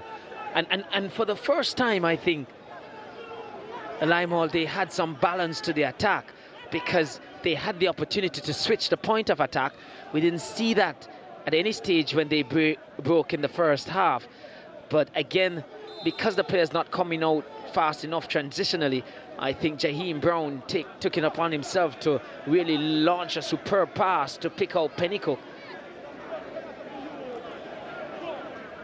And in that occasion, definitely found them on the up going forward. Yeah, nice delivery from the keeper, Williams. But yeah, that was good with the feet from Jaheen. And unfortunately, not often we've said, but you would have thought with the kind of greasy conditions that the ball would have skipped across, but it just took a heavy bounce and went up in the air. It didn't work in the favour of Pennycook, who probably would have hoped that it would have skipped across the surface in stride.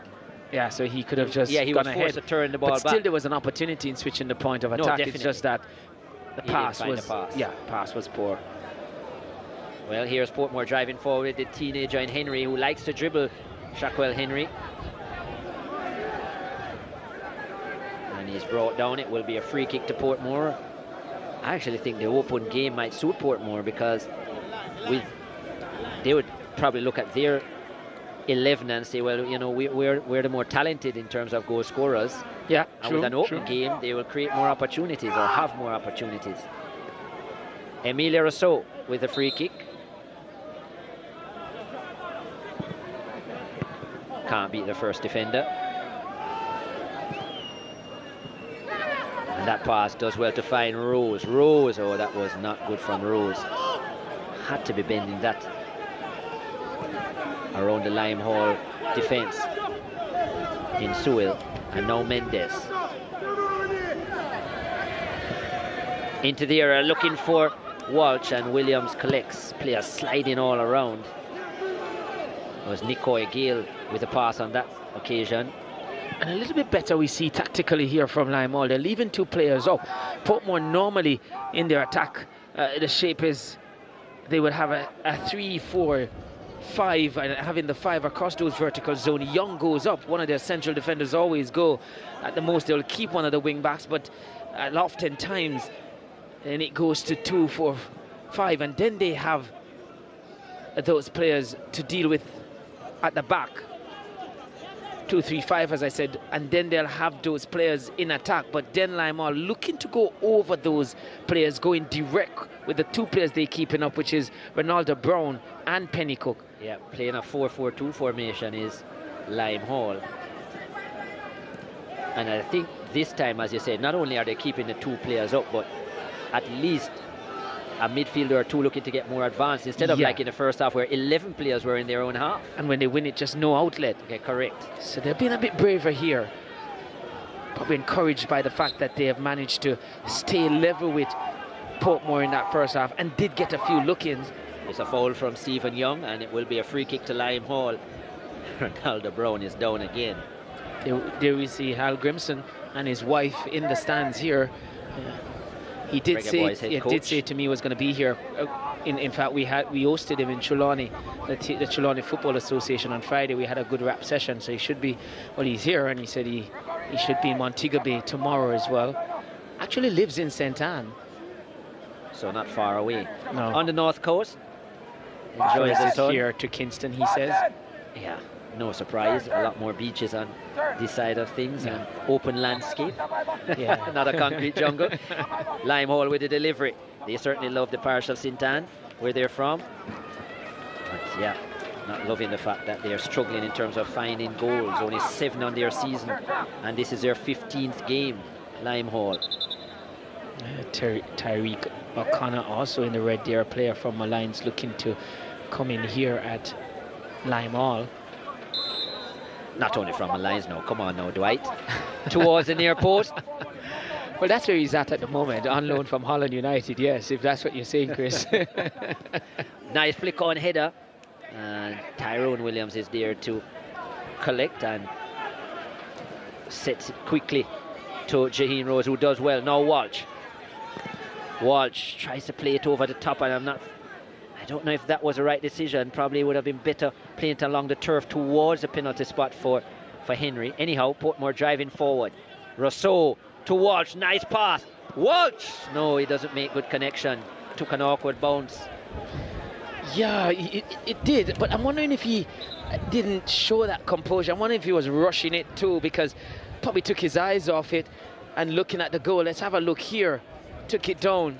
That's where he should have hit it. Just allowed it to bounce a second time. And he did take his eye off it as well. So when it bubbled, didn't see. Yes, the turf was causing that ball to bubble at the minute he looked to strike it, but probably had he looked at the ball, the goal doesn't move, and I don't need to tell Walsh that because he has scored many, but on that occasion was faulty in his technique. Yeah. Did take a bad bounce, but as you said, had he kept his eye on it. Yeah, Bobby would have just taken another touch he again. Probably would have just, because he had the time to take another touch as well. I actually think after the first bounce, he should have hit it on that volley. But because he allowed it again. Bounce again, then it deviated from him. There's going to be a couple changes for either team. Portmore making 2 more. Martin Davis coming out. Yeah. And on with the likes of Gio Headley, who scored already this season. They're number 29. Martin Davis not able to add to his solo goal of the season. Player who came back to Portmore this season after spending some time in Malta. Martin Davis. And on as well is Clayton Peck. Comes on for Keela Howard. So Clayton Peck on. Former Edwin Allen standout, Clayton Peck. Is being replaced by I think he's on here for Portmore. Coach Phillips expects changes. Want him to stand out. Yeah, Corey Mendez comes on, comes off, and Sajay Anderson, who has already scored this season. Sajay Anderson, he comes on.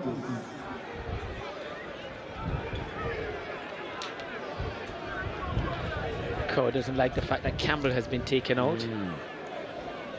Carlos Campbell. Probably has been one of their better players this season when I've seen them. Probably their creative spark. Most creative spark in the middle of the park. Campbell did have a goal, one of just 4 goal scorers in the squad. And he has one of them. Brought on is Omar Walters, who had been warming up for some time there, number 18 Walters. Here's Rousseau, good skill. 2 gentlemen from each side at this game today. Not sure about that touch. And I can tell you, back. Here is Henry, wide inside. Walsh looking for the opportunity. That was a vital touch there. Pass was from Clayton Peck, not the cleanest pass, but nearly found Walsh. Just wonder how much they're missing the services of Alex Marshall, who is away on trial. Well, in a game like this, when they're not scoring and not, well, they've created a few chances, yes. But yeah, he's good with both. Yeah. Creating as well as scoring. Here's a chance. No, Peck with a strike. Was heading towards the far post, but blocked. That was Sewell, the captain. Like I said, he's blocked quite a few of the He's a standout attacks player so for them far this season. Delivery towards the back post. Chance here and the acrobatic attempt. Was that Young getting in at the back post? No, it was the elder statesman. It was Rudolph Austin. Showing that he's still agile. I did. Yeah, showing the agility there. That would have been spectacular. Probably a goal of the season contender for that one for sure. Yeah. Ooh. Really didn't get over it in the end when you look at that one. But yeah, they're showing that he has that ambition as well. Might have been slightly late with the connection. And you wonder if maybe the bigger surface area in terms of the side of the foot would have been the better option. But anyhow, dismay for Philip Williams and company that he didn't hit the target. Austin, who is still looking for his first goal of the season. Yeah, a good thing with Gio coming on is that they're getting those balls, those diagonal balls, those crosses coming in. And we'll be testing Lime All in that department. Fans here certainly encouraged by what they've seen, but they know they've seen this before. And Lime All walk away with nothing. Beckford, the son of the FA president here for Lime All, well, FA president for St. Anne, his son, he'll be looking to make an entrance. Here goes Jaheen Rose on the right hand side of the attack. Or is not it much Edwards? options. No, I think it's Edwards coming he was on, not looking Beckford. Yeah, he was looking for Henry. One of 2 dreadlocks in the team. And Pennycook is upset with Purser for the change. He's openly expressing that they're mashing up the team, I heard. So, well, so far Lime Hall still frustrating Portmore. I tell you what. Here at home, and here's Pennycook again, who has been good for them into the area, but that's too close to goalkeeper Tyrone Williams. Tyrone Williams came on in the first half for the injured Benjamin Williams after making an important save. Couldn't recover, was Benjamin Williams, and Yeah, Portmore at that stage were forced into a change for their #1 goalkeeper. But hasn't been tested enough, you feel, since coming in. Hasn't been tested at all, really. Substitution coming up. The first substitution for Lime Hall. Here's another change for Lime Hall, and Mendes. Is Ronaldo Brown coming out? Ronaldo Brown is actually coming out. Edwards going in. Yeah, Michael Edwards coming on for Ronaldo Brown. As the third substitution for Lime Hall. Brown looks a little bit disappointed initially that he was coming off, was getting ready to take the throw. And the coaching staff said, no, you just hold it right there. You're off. And on Michael Edwards. Not the one in the truck? No, doesn't have those skills, I'm told. No. His namesake. Nice pass. Finds Pennycook. Pennycook, well, that wasn't a good pass at all from Pennycook. And he's complaining about it, but really and truly, he's trying to justify that pass, it but was a poor pass. Even if he wanted that, the connection was, I think, came off his shin in the end. Way too heavy, wrong trajectory, everything was wrong about that pass. Needed to just hold his hand up and say, and apologize. Exactly. Good take from Pennycook, working again. Better pass this time. Ooh. And that was a studs-up challenge from Akeem Mullins. He's lucky that he made full connection with the ball, because had it taken any of Amara Walters, that would have been a penalty. And was it inside the box?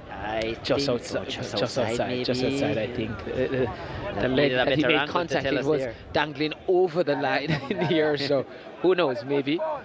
Download the SportsMax app today from your Google Play Store or the Apple App Store and watch all of your sporting content on the home of champions, your sport of choice, whatever it is. Tennis, football, cricket, horse racing, all can be found there. Motor racing as well.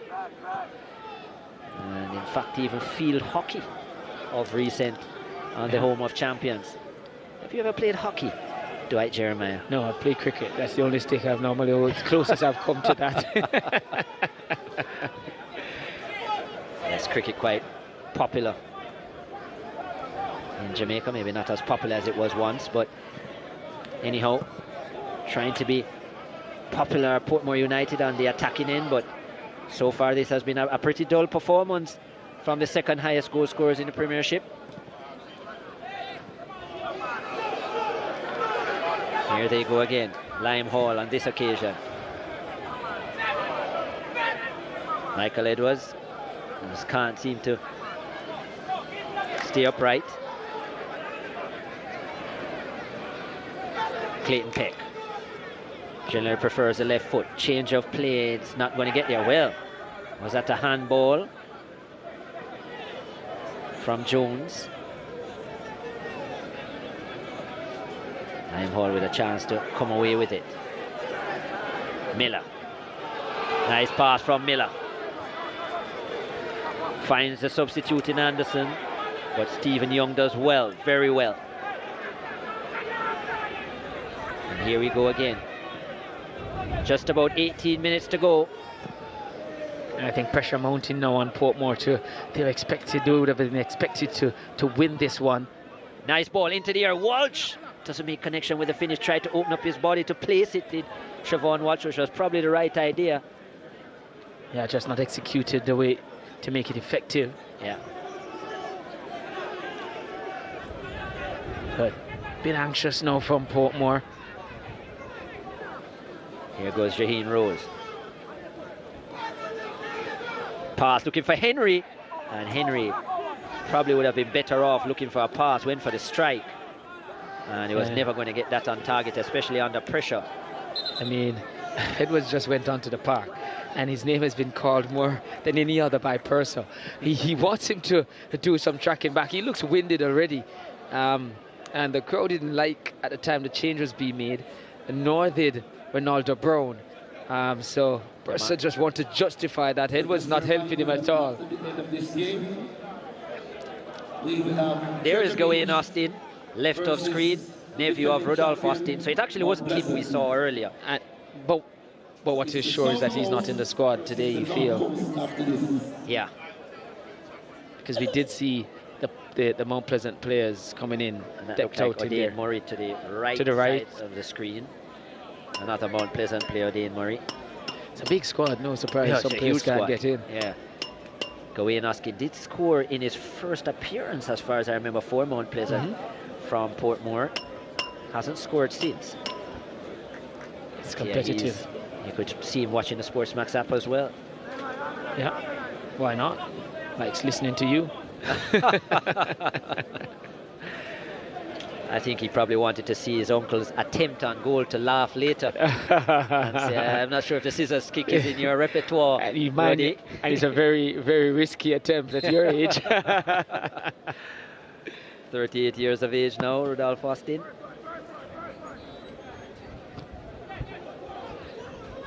Here go Portmore again. They have had the majority of the possession, but unfortunately for them, not really created enough. Clayton Peck, who has come on as a substitute, hurling challenges. Well, the Olympics is coming up. He wins a corner. Hurdles will be much higher. There is Gawain. I think somebody just made contact with him. That he's rushing that. So yeah, having fun with it, I guess. More fun that he's seen with the game. Rudolph drives forward again for the opportunity as Portmore have a corner. It will be Amelia Rousseau yet again.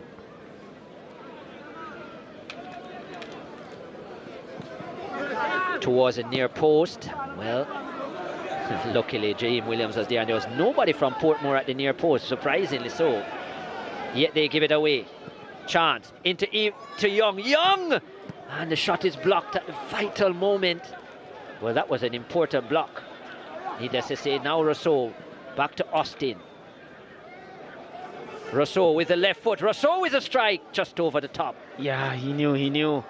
Likes that kind of area. Yeah, just looking for the curve on the dip. The curve did go, no dip.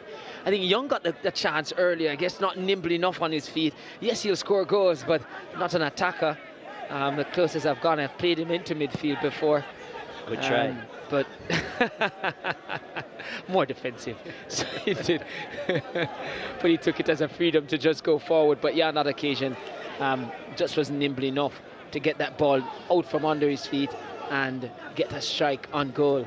Well, this time, with his strike, Redmond had got the block in. And Redmond again showing good defensive work there, number 3. And they actually have a goal kick, Lime Hall. Well, they're on screen. You are, Chris. Yeah. Good thing I'm not on the pitch. Just about 13 minutes to go. You're right where you're supposed to be. You're correct. Not so sure if I would enjoy the slipping and sliding here at Jacks Hall. Maybe the slips. You do play cricket, right? You do. You know, you're a slips feeler. Only thing I wouldn't be expected to catch here, would I? Rudolph Austin is going to go into the book. Not for the first time in his career. Yeah, nothing new to him. And it will not have him. He will not be flustered by that at all. Now was out of position. This time challenge. Definitely didn't want the advances of Lymall with him out wide. Especially Pennycook and the pace he can have, and he's a very direct player, Ismail, and Pennycook too. He would have been certainly exploited the defence line as well. Lime Hall are getting more substitutes prepared, and they have a free kick. Edwards towards the near post. It wasn't Edwards actually. It was Edwards with the shot. Yeah. They have won a corner, which Saji Anderson has come across to take. They're leaving good balance is Lymall. Don't want to be caught on the counter. 3 players deep. Well, make it 4 on mid-pitch. 1, 2, 3, 4, 5 on the edge of the 18, but unfortunately the Saji Anderson delivery can't find an orange shirt. Yeah. Will be another corner. Games like these where they're not expected to outplay Portmore.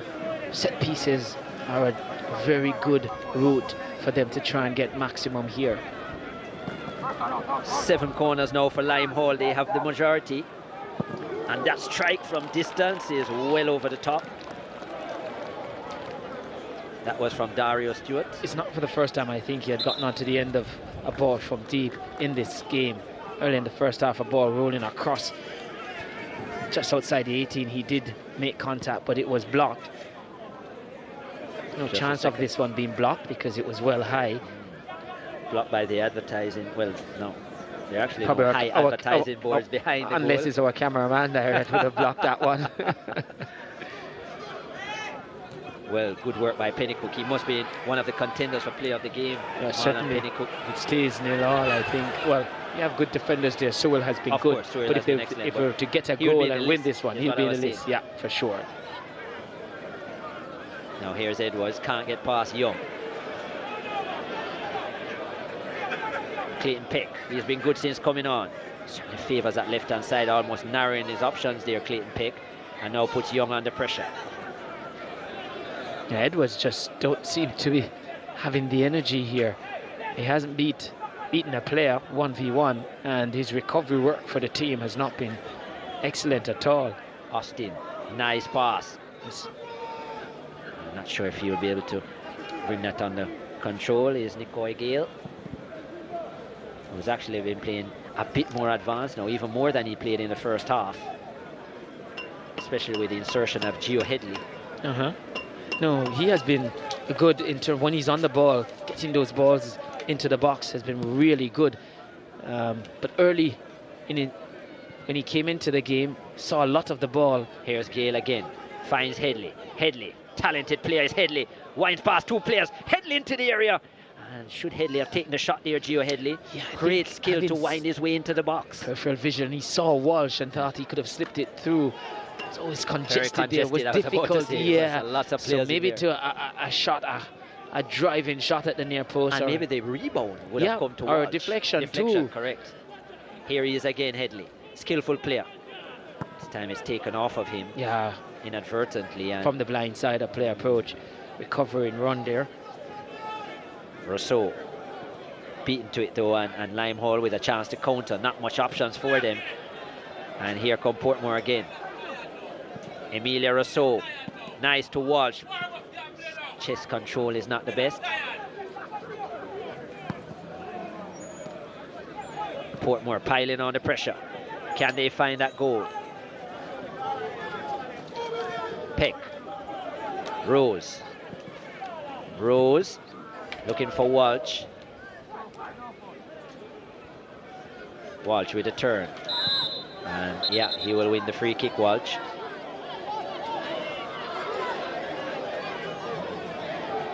Siobhan Walsh, very strong in terms of his words to Odette Hamilton. He doesn't feel that a free kick alone should have been given.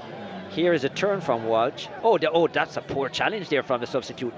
A slap in the head. Yeah. And that should have been a yellow card for Walters. I agree with Siobhan Walsh. Yeah, and he nearly got out of control.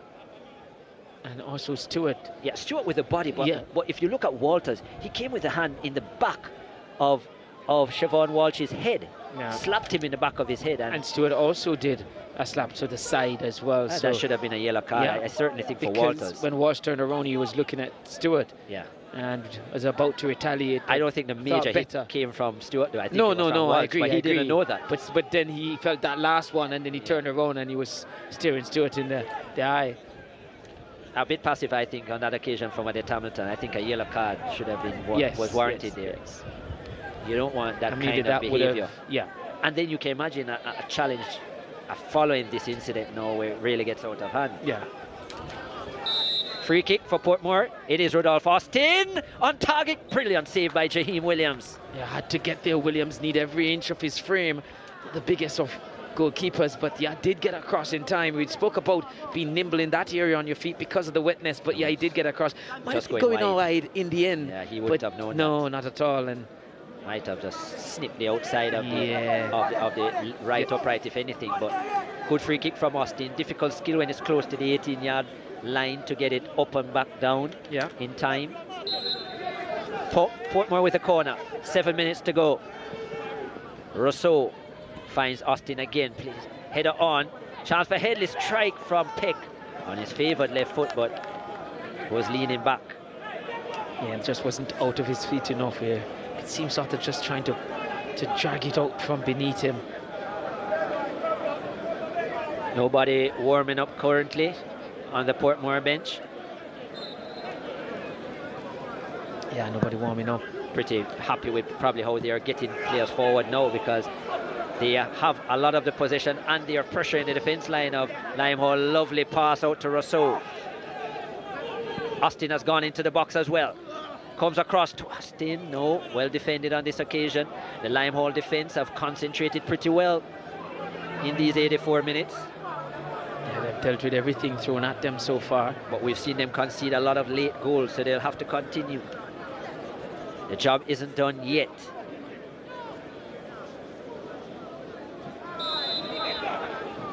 Now we see offside. Beckford looking to come on. Did talk about him earlier. Gale. Imani Beckford, as I said, the son of the FA president, Danny Beckford. Nice pass. Why did he turn like that though? Yeah, he took ages to recognise where the ball was going. From Sir J. Anderson. He turned like a truck, as they would say. Or a train for that. Yeah, and it was a blind turn from him as well. Exactly. And you could hear the moans from the crowd as Rodolphe Austin is offside. And that overlapping run was wasted. Another change to be made. And Limehall's number 31, Damani Miller, is going to come off. You heard someone from the crowd. I did saying he was tired and it's time for him to come. Well, the coaching staff have listened and agreed. And it's going to be Imani Beckford who's going to make his way on. They're number 15, so Beckford on for Miller.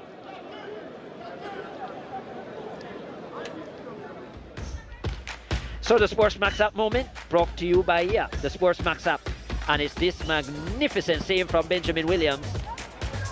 Well, it cost him his place on the field because he didn't recover from this incident here, but what a save it was to deny Mendes, who thought he had found the back of the net, but brilliant save it was from Benjamin Williams. That coming in the first half, and he was off. That's the SportsMax app moment, and he's now relaxing and taking it easy. He, as well as the coaching staff, will hope that it's not a long-term injury, Dwight, because he's been really good for Portmore. Has been good for them. Only conceded 9 goals this season. The team, exactly, and they will see tougher days than this one. So, so far we can't say that Tyrone Williams is an able one because it hasn't been tested. But you know, who knows? Hopefully he'll be back in time and challenging again, being back between the sticks. But it may just give opportunity, and that's how opportunities come sometimes. So Tyrone Benjamin Williams may just show his class. Well, he'll probably hope that he's not called upon in these remaining few minutes. No, and that his team can find something at the opposite end and get the 3 points. 3 points that would have been expected. I'm sure Portmore coming into this one, we're saying, well, this is really our chance to go top of the table at least. Well, he did admit it in the interview of Philip Williams when I asked him. He said, well, surprisingly, that was something we mentioned in the changing room about what the prospect of going top of the league, if even for some hours. So they were really looking forward to it. Still yet could happen. Limehall doing their best to thwart that.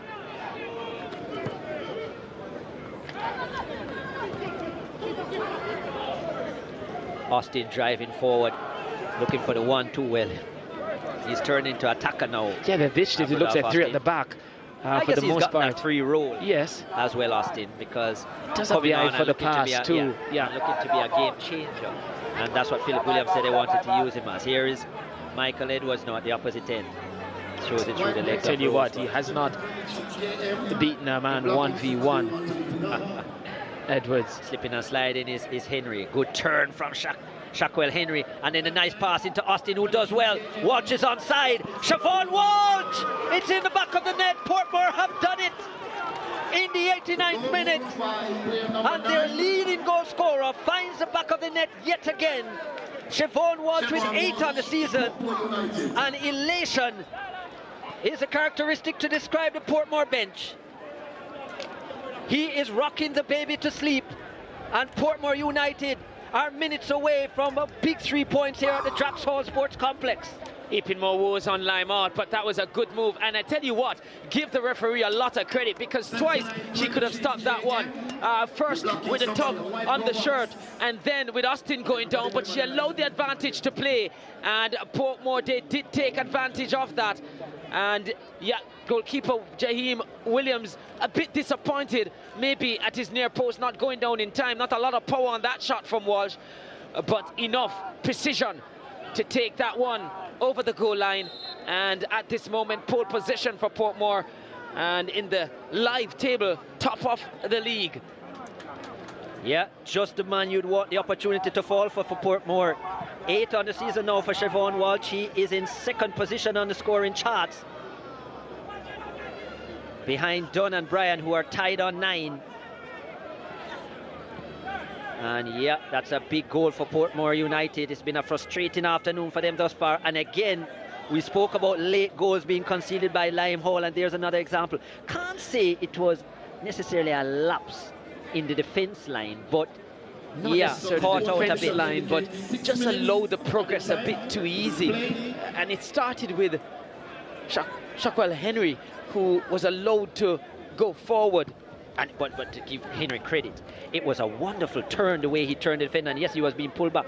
And what about the one-time touch from Rudolph Austin? We spoke about how he was playing in that attacking position. And a game changer as he has come on. He's done both. And it could have been called for an infringement too, but like I said, that no-look pass over the left foot into the path of Walsh. I love that from Austin. That was experience there. This is a man who's... And Walsh making the run as well, anticipating and making the run.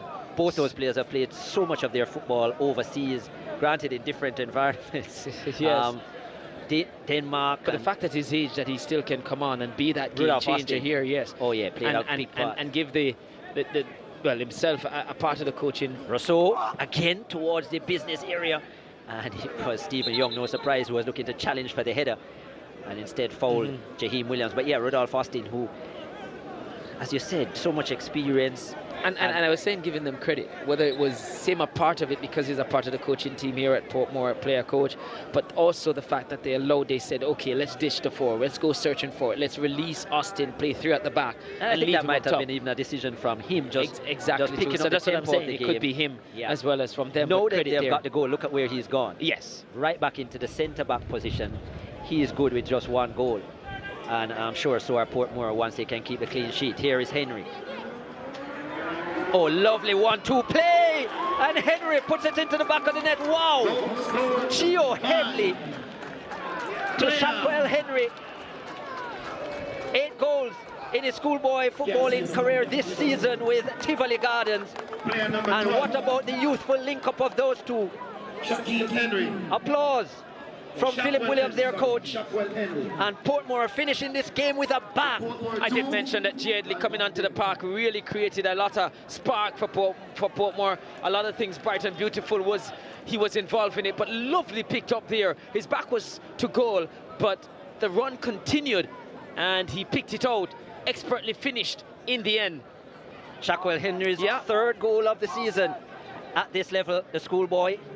And he has been quite impressive. Yeah, good link-up play. Lovely finish in stoppage time. And Portmore now, after being frustrated for so long, putting distance between themselves and Limehall, and the changes for Portmore not going effective to get back for Limehall haven't really made an impact. And with the game as it is at this moment, there wasn't any standout player for Portmore for me in that first half. Walsh got onto the end of stuff there and thereabout. I think the game changer here in this game has been Austin. And you can make a case for him despite just playing 1 half. It's 1 full half because he came on at half time. But in terms of the composure at the back, getting on the ball, really making the transitional play better for Portmore. It's been Austin, no surprise. And then creating the pass for the opening goal. But Walsh also has scored, and mention is there. But I think for the most part in this one, and he's been out there all the time, yes, Walsh, but Austin initially, has impact. Austin, as you said, came on. You remember in the end of the first half, Limehall had created 2 really good opportunities, could have scored. Austin came on, solidified the back line. Limehall had no chances after that. He controlled the back and then decided, well, look, we've solidified the ball, we now have possession. Let me drive forward and aid in the attacking. And he had 2 chances made a lot of passes too. Correct. Into that final third. Walsh has scored and he's been out there. I said yes. No, I agree with you. Rudolph Austin. But Austin for me has been great. Yeah. Difference in the game. He has been the difference. As I said, made things sure at the back for Portmore initially, then decided to aid in the attack, had that really good chance that he hit over the bar and the header, and then decided to play that critical pass for Walsh. So you feel without him, Walsh might not even have scored. Well, he's the one with the assist. We weren't seeing a lot of that from Portmore in that final third. Yeah, but as you said, all around, the changes have been good from Philip Williams. And not so the case from Limehall. No, well, Limehall, yeah, their changes haven't really had the same level of impact. In fact, they've almost looked as if they're still half asleep. Still on the bench, maybe. There's Edwards, who is trying to prove us wrong, working around, and there's been a lot of complaints about Edwards and his work rate from off the field since coming on. Tried to play that pass out to Imani Beckford, it doesn't work out. And what is not working out is this scoreline for Limehall, and looking down the barrel of a 12th defeat in 15 games. Yeah, it's a season of nearly for them.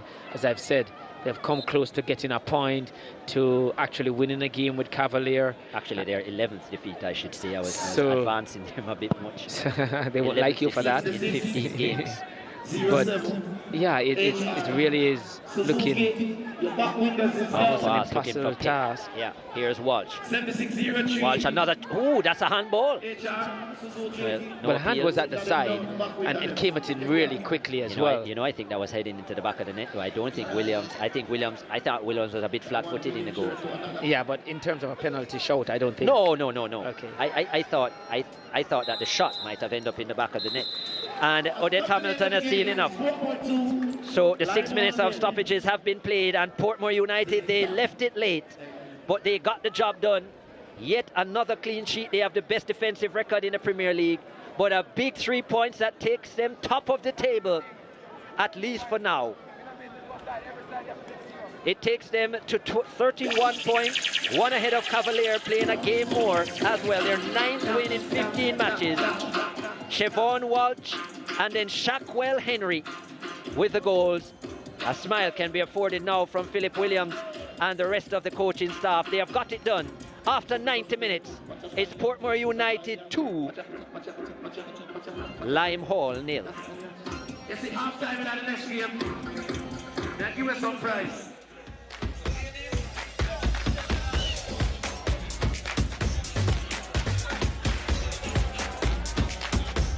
The full match highlights, FIFA official Odette Hamilton, the lady with the whistle. Portmore United driving forward with a bit of the play initially, which it was expected in their full blue. An opportunity on the edge of the 18 that fell to Howard. And not the best of strikes. Then this ball into the area. Probably arguably the best chance, that was Walsh in the first half. And that header just hitting the outside. And yeah, Ronaldo Brown got into the area of Portmore. There was loose defending from the Portmore team, and he should have done better, should have at least hit the target. Then this strike from Darius Stewart, which was easily held by Benjamin Williams. Siobhan Walsh was busy throughout the 90 minutes. That one, he struck just wide. And then the Rousseau delivery was struck here onto the crossbar from Martin Davis. His best moment in the game, it was a volley. Had Shaheem Williams beaten, but not the crossbar. And then this attempt again. This one fell to Mendes. And Benjamin Williams with a big save, which forced him off the field with injury. Then Portmore came in, and that was the last chance of the first half, which should have been converted from Omar Reed. It wasn't, and he was taken off at half-time. Rudolph Austin came in, and what a difference he made. Look at this, almost sneaking into the corner. And that was a brilliant save from Shaheem Williams. Just before that, he had an acrobatic attempt in Rudolph Austin, and then this pass. Brilliant. into Siobhan Walsh, who still had quite a bit to do. Jaheim Williams will be disappointed he didn't save it, but he was probably beaten for pace underneath him and into the back of the net. 8 on the season for Siobhan Walsh, leading goal scorer for Portmore and second on the goal scoring list. Portmore were finally away, and that came in the 89th minute for the big number 9. Lime Hall just couldn't recover, and Portmore would add to their tally. The two youngsters, Shackwell Henry into Headley of the Geo variety, and Henry picking up the return pass. Look at this. This was a lovely move. Lime Hall caught all out of sorts, and Shackwell Henry with his third of the season. 2-0 to Portmore. They eventually got the job done. That's the end of the game.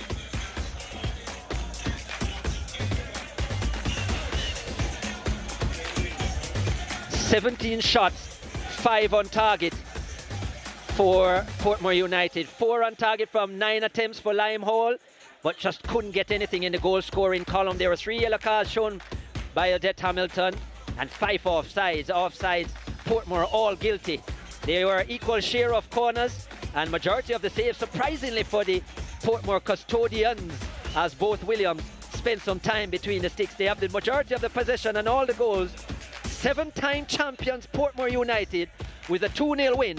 They go top of the Premier League table just for now. Let's hear from our man of the match, who is with Dwight Jeremiah.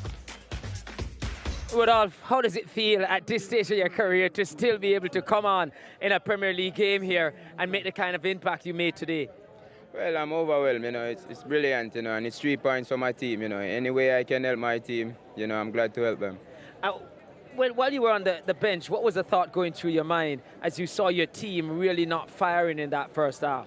Well, I was thinking, we weren't doing so well in the final third. Our decision making was poor. So, we changed around a few things in the second half, and, it paid off. What does that say, though, about the youngsters requiring more time, you feel? Yes, I just think we were rushing the game too much. I think we should have been a bit more patient and just let the ball do the work instead of rushing it. We rushed too many of our final passes and they weren't good. Well, I can't let you go without asking you, how does it feel? You would have been there before, but for the youngsters being top of the table, even for a few hours. Yes, before the game, we told the players that these are the kind of games that is very hard to play. Because when you're playing teams like Mount Pleasant, you don't need no motivation. Just the name alone motivates you. So when you're playing Lime Hall, no disrespect to Lime Hall, who is down in the table, you need to motivate yourself. And you can see we turn up here a bit flat today, and we nearly pay the price for it. All right, Rudolph, great game. All the best. Thank you, man. Yeah, so there you have it. Rudolph Austin just came on for one half, but was so impactful and played that decisive pass to open the scoring here. Purser, for long stretches of it, in fact, way up into the 90th minute or so, you were in the game. What went wrong? Well, as I saw in the game, my feeling is that we played a good 70 minutes a game, yeah?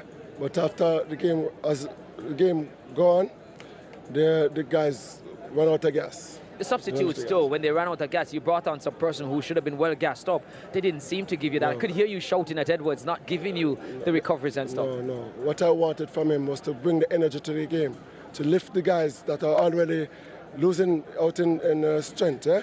And he didn't bring that, But we have to just keep fighting. We have to keep fighting and never give up. You're running out of games to be able to do this. How quickly can you get in the new recruits that you spoke about pre-game that you're looking at? That is another issue. We have some issues in the back room where we need to work out. We are taking too long to get things done at this club. And the sooner we get it done, the more you see the team performing on the pitch. Well, I wish for you that you get it done quickly, Coach. All the best. Thank you very much. Yeah, there you have it. Coach Purser there, who again disappointed. He's not the first coach at Lime Hall to be disappointed. You almost left here disappointed. Potential banana skid. There was a lot of skating out there. Almost didn't happen for you. Yeah, definitely. It was a rough one. I mean, we weren't connecting up front offensively, and that's what caused the game to go as long and close as it's been today. I did ask you about potential signings coming in as X factor, new boys coming in. It was the old boy, Austin, who really injected the pace, the calmness, and the decisive pass in the end. Definitely. This is a game that we put down as a winnable game. And when nothing was going in midfield, we took a gamble and we pushed him up in midfield, overwork him somewhat at his age. But I mean, he brings some life, and he was also connecting with the forwards and going forward with them. So definitely he made a change today. He did make a change, but let me ask you about that attempt from him at his age, that scissors kick. I mean, it almost lodged it. I could see you just gasping like, yeah, that one would have been spectacular. I was disappointed. He normally scored those in training, so I mean, I was disappointed. He does that a lot in training. At his age, he's very fit, and he has probably a couple more years to go with him. I mean, he's one of the leaders, and definitely you saw it when he went on the field. The game was a little bit more settled, and we made some better decision, which was lacking in the first half. Well, top of the table you are, coach. Enjoy it if only for a few hours. All the best. Only for a few hours. All right. Moments initially for Philip Williams, but they got the job done, and they do go top of the table after 15 games, 9 wins included in that as well. 31 points, 1 ahead of Cavalier, and Mount Pleasant 2 ahead of them. Of course, Mount Pleasant play in moments from now against Treasure Beach, and a chance for them then to go top of the table. But as it stands now, Portmore in top position, 31 points from their 15 games and a goal difference of 16. They're looking good. It's trouble for Limehall, who still sits at the foot of the table with just 4 points from 15 games. It's a big worry for this Limehall team, and they couldn't get it done at home. They did it for 89 minutes, but unfortunately that doesn't count. That's it here at the Drax Hall Sports Complex. It's Portmore United 2 who leave with all the spoils. Limehall 0.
Sometimes in life, we have to stay on the move to make a living, deal with running out of cash, forgotten wallets, cheering for your team wherever you are, and staying safe. But life is better with Link, the quick, safe, and easy way to pay. No cash, no bank cards, no problem. No matter who you are, where you are, or what you do, Link for everybody. Rayan never feel we culture. Yo! New beginning, we winning, so share our spirit where you're living, yeah. Share it. I make we all a one bar, you don't know we come from far.